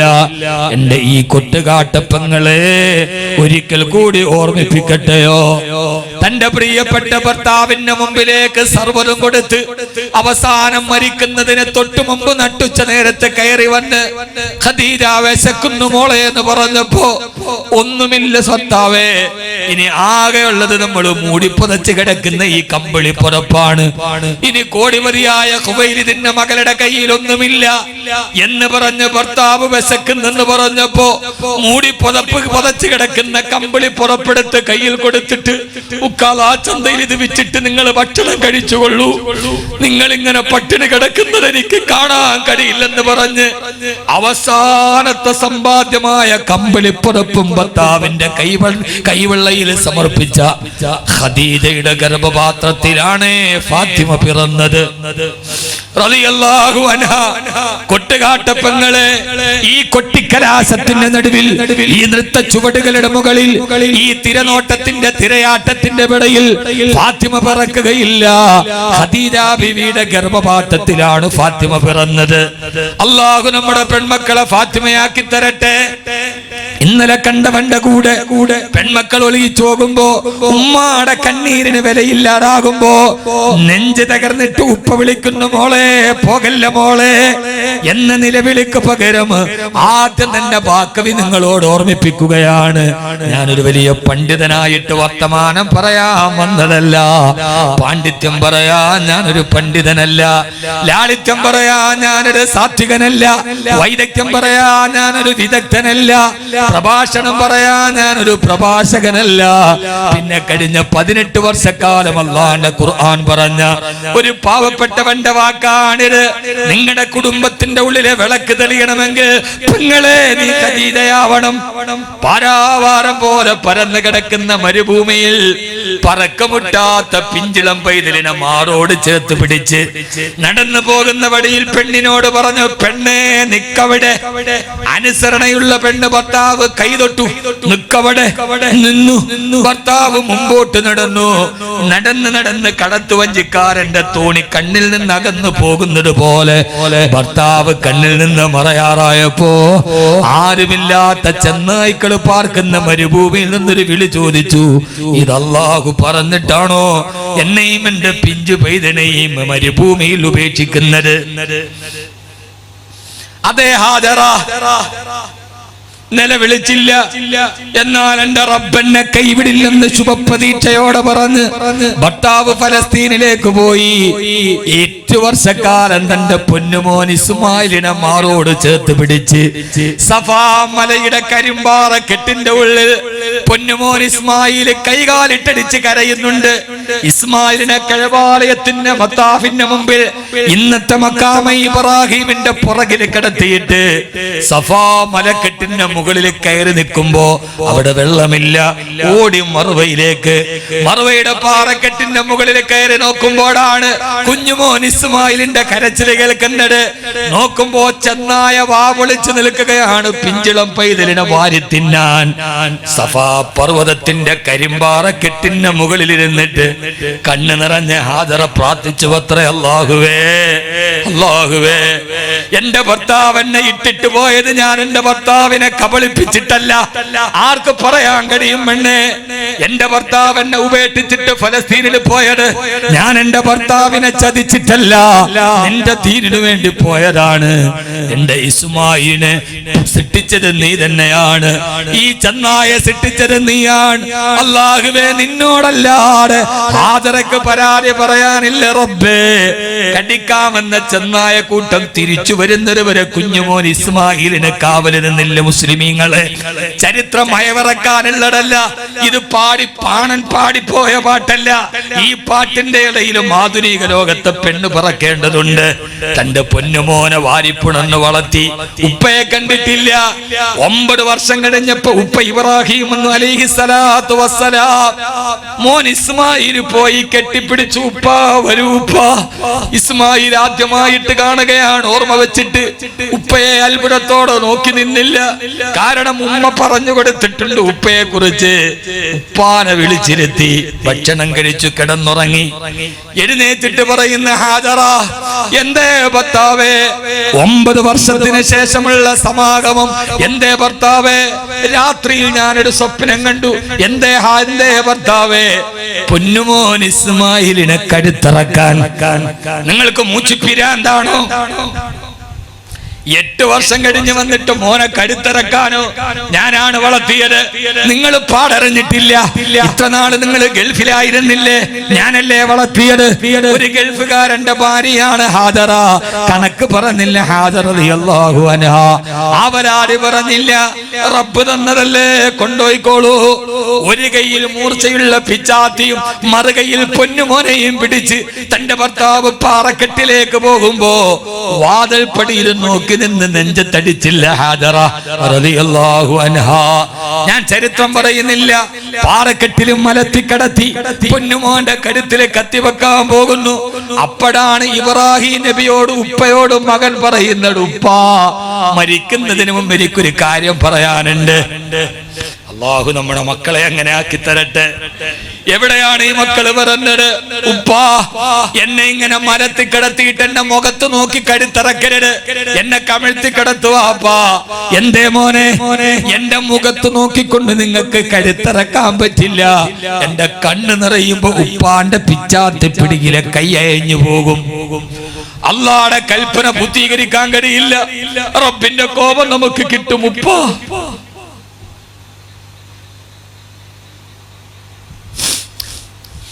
അല്ലാഹു നമ്മൾ രണ്ടുപേരോടും കോപിക്കും. ഉപ്പാ അതുകൊണ്ട് കമഴ്ത്തി കിടത്തി ഇറക്ക്. രണ്ടാമത് പറഞ്ഞു, ഉപ്പാ എന്റെ കയ്യും കാലും ഒന്ന് വരിഞ്ഞു കെട്ടണം. എന്തിനു മോനെ? കഴുത്തറുത്തിട്ട് പകുതി അറുത്ത് കഴിയുമ്പോ വേദന കൊണ്ട് ഉപ്പാന്റെ കുട്ടി കൈകാലിട്ടടിച്ച് പെടയുമ്പോ ഉപ്പാക്ക് പിന്നെ സഹിക്കാൻ പറ്റൂല. അതുകൊണ്ട് എന്റെ കയ്യും കാലും അടിക്കാതെ കൂട്ടിക്കെട്ടണേ. മൂന്നാമത് എന്റെ ഉമ്മയോട് സലാം പറയണം, സ്വർഗത്തിൽ വെച്ച് കാണാമെന്ന് പറയണം. നാലാമത് പറഞ്ഞു, ഉപ്പാ എന്നെ അറുത്ത് കഴിഞ്ഞിട്ട് എന്റെ രക്തം പുരണ്ട കുപ്പായം എന്റെ ഉമ്മാനെ കാണിക്കരുത്. എന്റെ ഉമ്മക്കത് സഹിക്കാൻ കഴിയില്ല.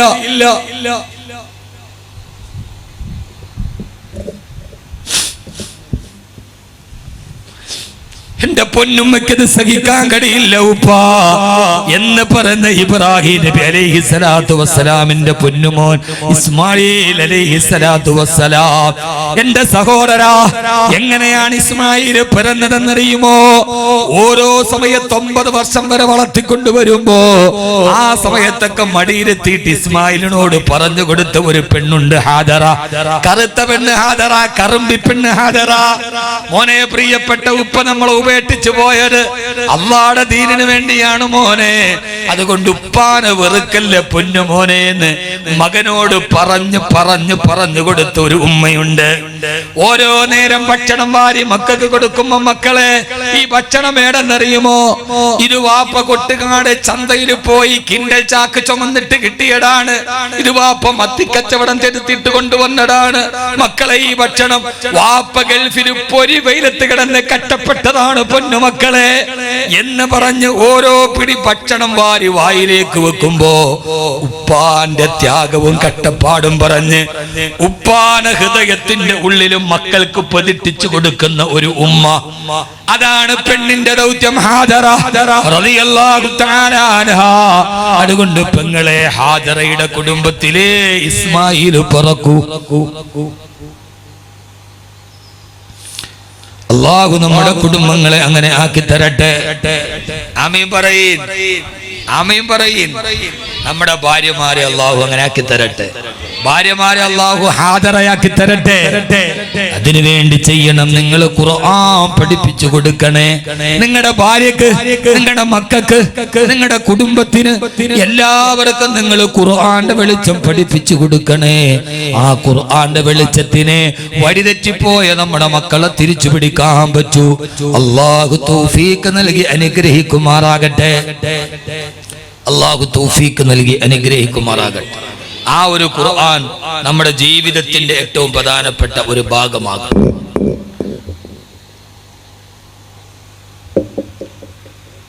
അള്ളാഹു നമ്മളെ സ്വീകരിക്കുമാറാകും. ഖുർആൻ എന്ന് പറയുന്ന ഒരു ലോകമാണ്, വിവരിക്കാൻ കഴിയില്ല. ഖുർആൻ എന്ന് പറയുന്നത് ഒരു ലോകമാണ്, ആ ലോകത്തെ വിവരിക്കാൻ കഴിയില്ല. ഹബീബായ നബി മുഹമ്മദ് മുസ്തഫ സല്ലല്ലാഹു അലൈഹി വസല്ലമ രാവിലെ പള്ളിയിൽ വന്നു. ഭയങ്കര ടെൻഷനാണ് നബി സല്ലല്ലാഹു അലൈഹി വസല്ലം, മനസ്സിന് വല്ലാത്ത ദുഃഖം. അബ്ദുറഹ്മാൻ ബിൻ ഔഫ് റളിയല്ലാഹു തആല കണ്ടു നബിക്ക് വല്ലാത്ത ദുഃഖമാണ്, മുഖത്ത് വല്ലാത്ത ടെൻഷനാണ്. അല്ലാഹുവിന്റെ റസൂലിന്റെ മുഖം കണ്ടപ്പോഴേ മനസ്സിലായി. പക്ഷേ സുബ്ഹി നിസ്കാരം കഴിഞ്ഞു, പതിവിനേക്കാൾ സന്തോഷത്തോടെ തെളിഞ്ഞ ഹൃദയത്തോടെ അല്ലാഹുവിന്റെ റസൂൽ സുബ്ഹി നിസ്കാരം കഴിഞ്ഞു വരവേ അബ്ദുറഹ്മാൻ ഇബ്നു ഔഫ് റളിയല്ലാഹു അൻഹു ചോദിച്ചു, യാ റസൂലല്ലാഹ്, അല്ലാഹുവിന്റെ തിരുദൂതരെ, നിസ്കരിക്കാൻ വരുമ്പോൾ വലിയ ടെൻഷനായിരുന്നല്ലോ, നിസ്കാരം കഴിഞ്ഞപ്പോൾ വലിയ സന്തോഷമാണല്ലോ തിരുദൂതരെ. ഹബീബായ റസൂലുള്ളാഹി സ്വല്ലല്ലാഹു അലൈഹി വസല്ലം പറഞ്ഞു അത്രേ അബ്ദുറഹ്മാൻ ഇബ്നു ഔഫ്, എനിക്ക് വല്ലാത്ത ടെൻഷനായിരുന്നു. വരുമ്പോ നിസ്കാരം കഴിഞ്ഞപ്പോ ജിബ്രീൽ വന്നു എന്നോട് ടെൻഷൻ മാറാൻ സൂറത്തുൽ ഹശ്റിന്റെ അവസാനത്തെ 3 ആയത്ത് പഠിപ്പിച്ചു തന്നു. എല്ലാ നിസ്കാരത്തിന് ശേഷവും സൂറത്തുൽ ഹശ്റിന്റെ അവസാനത്തെ 3 ആയത്ത് ഓതിയാൽ അവന്റെ മനസ്സിന്റെ ദുഃഖം മാറും ഇബ്നു ഔഫ് എന്ന ഹബീബായ നബി മുഹമ്മദ് മുസ്തഫ. സൂറത്തുൽ ഹശ്റിന്റെ അവസാനത്തെ 3 ആയത്ത് എല്ലാ നിസ്കാരം കഴിഞ്ഞ് ഓതുക, ടെൻഷൻ മാറും. ചില ചെയ്യൂലേ, അവസാനത്തെ 3 ആയത്ത് അതാ കിടക്കുക, ചക്ക ഉടയും പോലെ ഉടയും.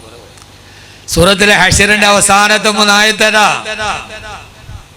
അല്ലാഹുവിന്റെ ജലാലിയത്തിന്റെ നാമം പറയുന്ന ആയത്ത്. ഹുവല്ലാഹുല്ലദീ ലാ ഇലാഹ ഇല്ലാഹു ആലിമുൽ ഗൈബി വശ്ശഹാദ ഹുവർ റഹ്മാനുർ റഹീം. ഹുവല്ലാഹുല്ലദീ ലാ ഇലാഹ ഇല്ലാഹു അൽ മലിക്കുൽ ഖുദ്ദൂസുസ് സലാമുൽ മുഅ്മിനുൽ മുഹൈമിനുൽ അസീസുൽ ജബ്ബാറുൽ മുതകബ്ബിർ സുബ്ഹാനല്ലാഹി അമ്മാ യുശ്രികൂൻ. هو الله الخالق البارئ المصور له الأسماء الحسنى يسبح له ما في السماوات والأرض وهو العزيز الحكيم. ഈ ആയത്ത് എല്ലാ നിസ്കാരം കഴിഞ്ഞിട്ട് 3 പ്രാവശ്യം ഓതണം. ഇൻഷാ അല്ലാഹ് ജീവിതത്തിന്റെ ടെൻഷൻ മാറും. ഓതൂലേ? ഓർമ്മ കബീർ വാക്കവയും കൂടെ ഓർക്കൂലേ? അപ്പൊ ഈ പാവപ്പെട്ടവനെ കൂടെ നിങ്ങളുടെ ദുആയിൽ ഓർമ്മിപ്പിക്കുക. പൂജ ലാമ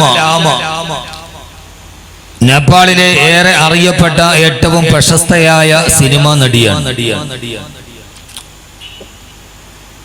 നേപ്പാളിലെ ഏറ്റവും ജനപ്രിയ നായികയായ ആ നാട്ടിലെ മുഴുവൻ ആസ്വാദകരുടെയും ഹൃദയത്തിൽ കൂടുകെട്ടിയ ഏറെ സൗന്ദര്യവതിയായ സിനിമാ നടിയാണ് പൂജ ലാമ. ഒരിക്കൽ ഖത്തറിലേക്ക് ഒരു സിനിമയുടെ ഷൂട്ടിങ്ങുമായി ബന്ധപ്പെട്ട് യാത്ര ചെയ്യവേ എയർപോർട്ടിൽ യാത്രാ രേഖകളെല്ലാം സമർപ്പിച്ചതിന് ശേഷം അവർ അവിടുത്തെ ലോഞ്ചിൽ വിശ്രമിക്കവേ നമുക്കെല്ലാവർക്കും അറിയാം, ഏറെ പ്രശസ്തമായ ഏറെ സുന്ദരിയായ സിനിമാ നടി എയർപോർട്ടിലെ ലോഞ്ചിൽ വിശ്രമിക്കും. അവരുടെ തൊട്ടടുത്ത് തന്നെ ഏറെ അതിസുന്ദരനായ സുമുഖനായ ഒരു ചെറുപ്പക്കാരനും അവരുടെ തൊട്ടടുത്തിരിക്കുന്നു. അവർ രണ്ടുപേരും പരസ്പരം പരിചയപ്പെട്ടു. അവർ തമ്മിൽ സംസാരിക്കാനിടയായി. സ്വാഭാവികമായി നമുക്കെല്ലാവർക്കും അറിയാം, ആ കാലഘട്ടത്തിലെ ഏറ്റവും സുന്ദരിയായ അതിപ്രശസ്തയായ ഒരു സിനിമാ നടിയെ എയർപോർട്ടിന്റെ ലോഞ്ചിൽ ഫ്ലൈറ്റ് ടേക്ക് ഓഫ് ചെയ്യുന്നതിന് തൊട്ടു മുമ്പ് ഒരു മണിക്കൂറോളം സുന്ദരനായ സുമുഖനായ ഒരു ചെറുപ്പക്കാരന് അവരോട് സംസാരിക്കാൻ കിട്ടിയാൽ ആ സമയത്ത് അവർ സംസാരിക്കുന്ന ഇതിവൃത്തങ്ങൾ എന്തൊക്കെയാണ് എന്ന് സ്വാഭാവികമായി നമുക്കൊക്കെ ഒന്ന് ഊഹിക്കാവുന്നതേ ഉള്ളൂ.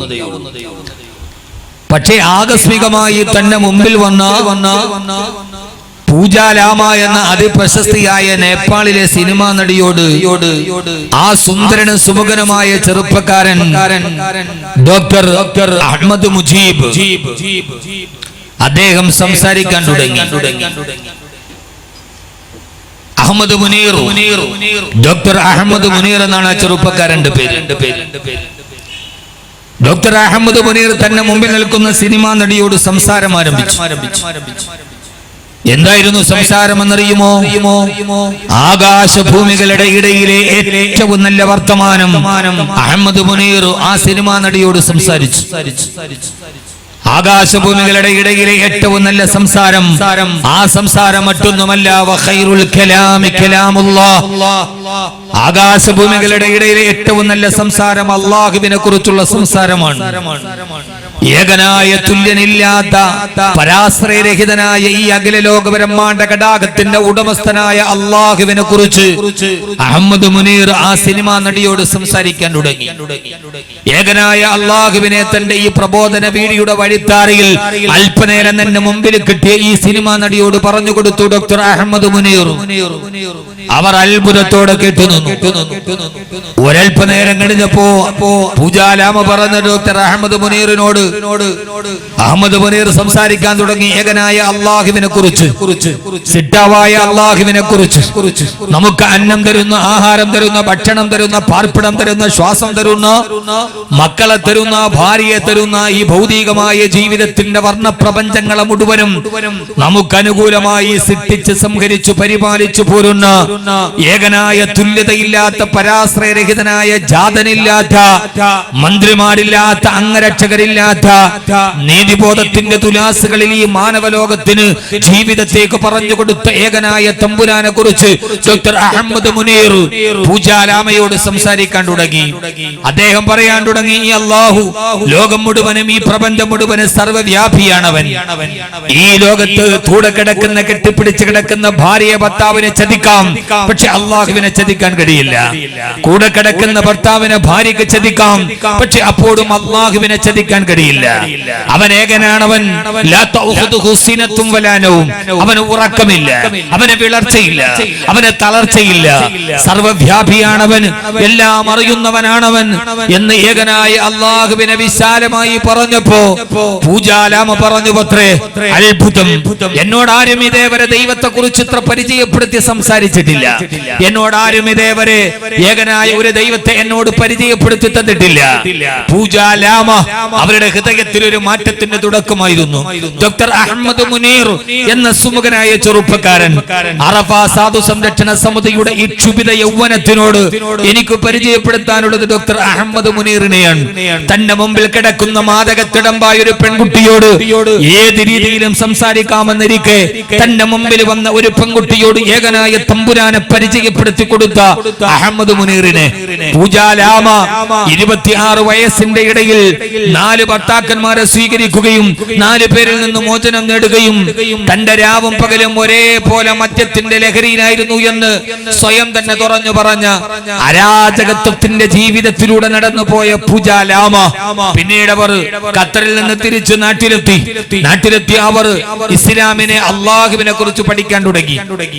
ഇസ്ലാമിനെ കുറിച്ച് പഠിക്കാൻ തുടങ്ങി. ഡോക്ടർ അഹമ്മദ് മുനീർ ഒരു യാത്രാവേളയിൽ പറഞ്ഞു കൊടുത്ത അള്ളാഹുവിനെ കുറിച്ച് അവർ പഠിക്കാൻ തുടങ്ങി. അവർ പഠിച്ചത് ലോകത്തിലെ ഏറ്റവും വലിയ നന്മയുടെ മതത്തെ കുറിച്ചായിരുന്നു.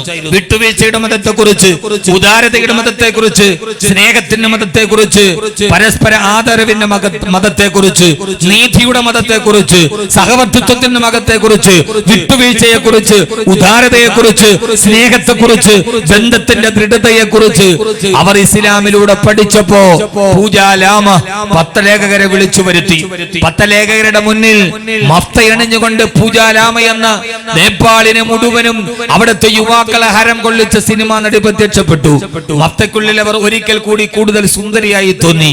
പൂജാലാമ 10 ലേഖകരോട് പറഞ്ഞു, പത്രേ ഇനി മുതൽ ഞാൻ പൂജാലാമയല്ല, ഇന്നു മുതൽ ഞാൻ അംന ഫാറൂഖിയാണ്. പൂജാലാമയല്ല ഞാൻ, ഇന്നു മുതൽ ഞാൻ അംന ഫാറൂഖിയാണ്.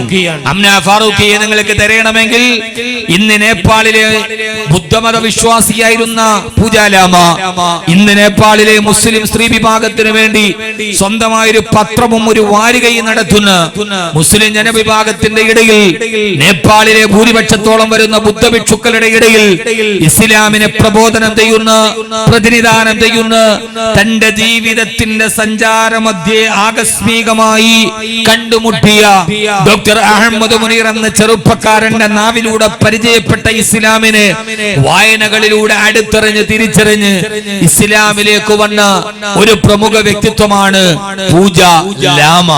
സഹോദരങ്ങളെ, നാമും ഒരു യാത്രയിലാണ്. ഈ യാത്രാമധ്യേ ഞാനൊന്ന് നിങ്ങളോട് ചോദിക്കുകയാണ്. മുസ്ലിം എന്ന് ഊറ്റം കൊള്ളുന്നവരോട്, ഇസ്ലാം എന്ന് നെഞ്ചത്ത് വിളിച്ചു പറയുന്നവരോട്, ലോകത്ത് മുഴുവനും ഞങ്ങൾ പ്രവാചകൻ നബി മുഹമ്മദ് മുസ്തഫ സല്ലല്ലാഹു അലൈഹി വസല്ലമയുടെ അനുയായികളാണെന്ന് പറയുന്ന നമുക്ക് ഇന്നേ വരെ നമ്മളല്ലാത്ത ഒരാളുടെ മുമ്പിൽ അള്ളാഹുവിനെ കുറിച്ച് പരിചയപ്പെടുത്താൻ നമ്മുടെ നാവിന് കഴിഞ്ഞിട്ടുണ്ടോ? ഇസ്ലാമിനെ കുറിച്ച് പരിചയപ്പെടുത്താൻ നമ്മുടെ ഹൈന്ദവ വിശ്വാസികളോട്, ക്രൈസ്തവ മതവിശ്വാസികളോട് ഇസ്ലാമിനെ കുറിച്ച് പരിചയപ്പെടുത്താൻ നമുക്ക് കഴിഞ്ഞിട്ടുണ്ടോ? നമുക്ക് ആർക്കെങ്കിലും ജീവിതത്തിൽ അള്ളാഹുവിനെ കുറിച്ച് മറ്റൊരാളോട് പറയാൻ കഴിഞ്ഞിട്ടുണ്ടോ? യഥാർത്ഥത്തിൽ സഹോദരങ്ങളെ, ലോകത്ത് എല്ലാ മഹാവ്യക്തിത്വങ്ങളും ഉണ്ടാകുന്നത് അവരുടെ ജീവിതത്തിന്റെ യാത്രകളുടെ ഇടയിൽ ഉണ്ടാകുന്ന ചില പെട്ടെന്നുണ്ടാകുന്ന സംഭവങ്ങളുടെ പേരിലാണ്.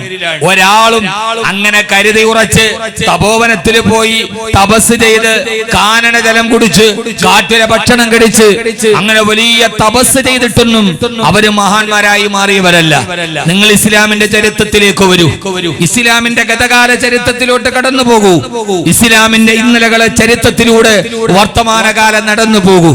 എല്ലായിടത്തും അശ്ലീലവും അരാജകത്വവും കൊടികുത്തുമാടുന്ന ഒരു വർത്തമാനകാല ലോകത്ത് നമുക്കൊരു അംന ഫാറൂഖിയായി മാറാൻ കഴിയണ്ടേ? നമ്മുടെ ജീവിതത്തിൽ ഒരു പരിവർത്തനം ഉണ്ടാകണ്ടേ? നമ്മുടെ ജീവിതത്തിന്റെ സഞ്ചാരഗതികളിൽ എവിടെയെങ്കിലും നമുക്കൊരു മനസ്സിന് മാറ്റമുണ്ടാവണം എന്ന ആത്മാർത്ഥമായ ഒരു ചിന്തയുണ്ടാവണ്ടേ? ആ ആത്മാർത്ഥമായ ചിന്തകളുടെ ഇടയിലേക്കാണ് ലോകത്തിലേക്കുള്ള പരിവർത്തനത്തിന്റെ മാറ്റത്തിന്റെ തുടക്കമുണ്ടായത്. ആദരവായ പ്രവാചകൻ നബി മുഹമ്മദ് മുസ്തഫ, ഉറക്കെ പറയൂ, ആദരവായ പ്രവാചകൻ നബി മുഹമ്മദ് മുസ്തഫ സല്ലല്ലാഹു അലൈഹി വസല്ലം, അല്ലാഹുവിന്റെ പ്രവാചകൻ സല്ലല്ലാഹു അലൈഹി വസല്ലമ കടന്നു വരുന്ന ഒരു കാലഘട്ടത്തെ കുറിച്ച് ചിന്തിക്കൂ.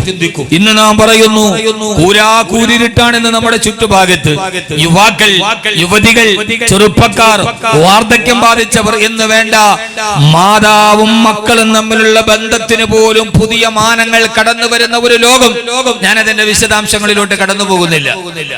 ദിവസവും നാം കേൾക്കുന്ന വാർത്തകൾ, ദിവസവും നാം അറിയുന്ന സംഭവങ്ങൾ മനുഷ്യ മനസ്സാക്ഷിയെ പോലും ഞെട്ടിച്ചു പോകുന്ന ദാരുണതയുടെ നടുവിലൂടെ നമ്മൾ നടന്നു പോവുകയാണ്. അപ്പോൾ നമ്മുടെ മുമ്പിൽ ഒരു ചോദ്യചിഹ്നമുണ്ട്.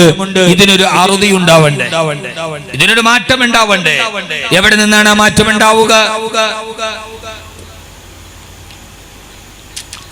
ആ മാറ്റത്തിന്റെ തുടക്കം എവിടെ നിന്നാണ് ഉണ്ടാവേണ്ടത്?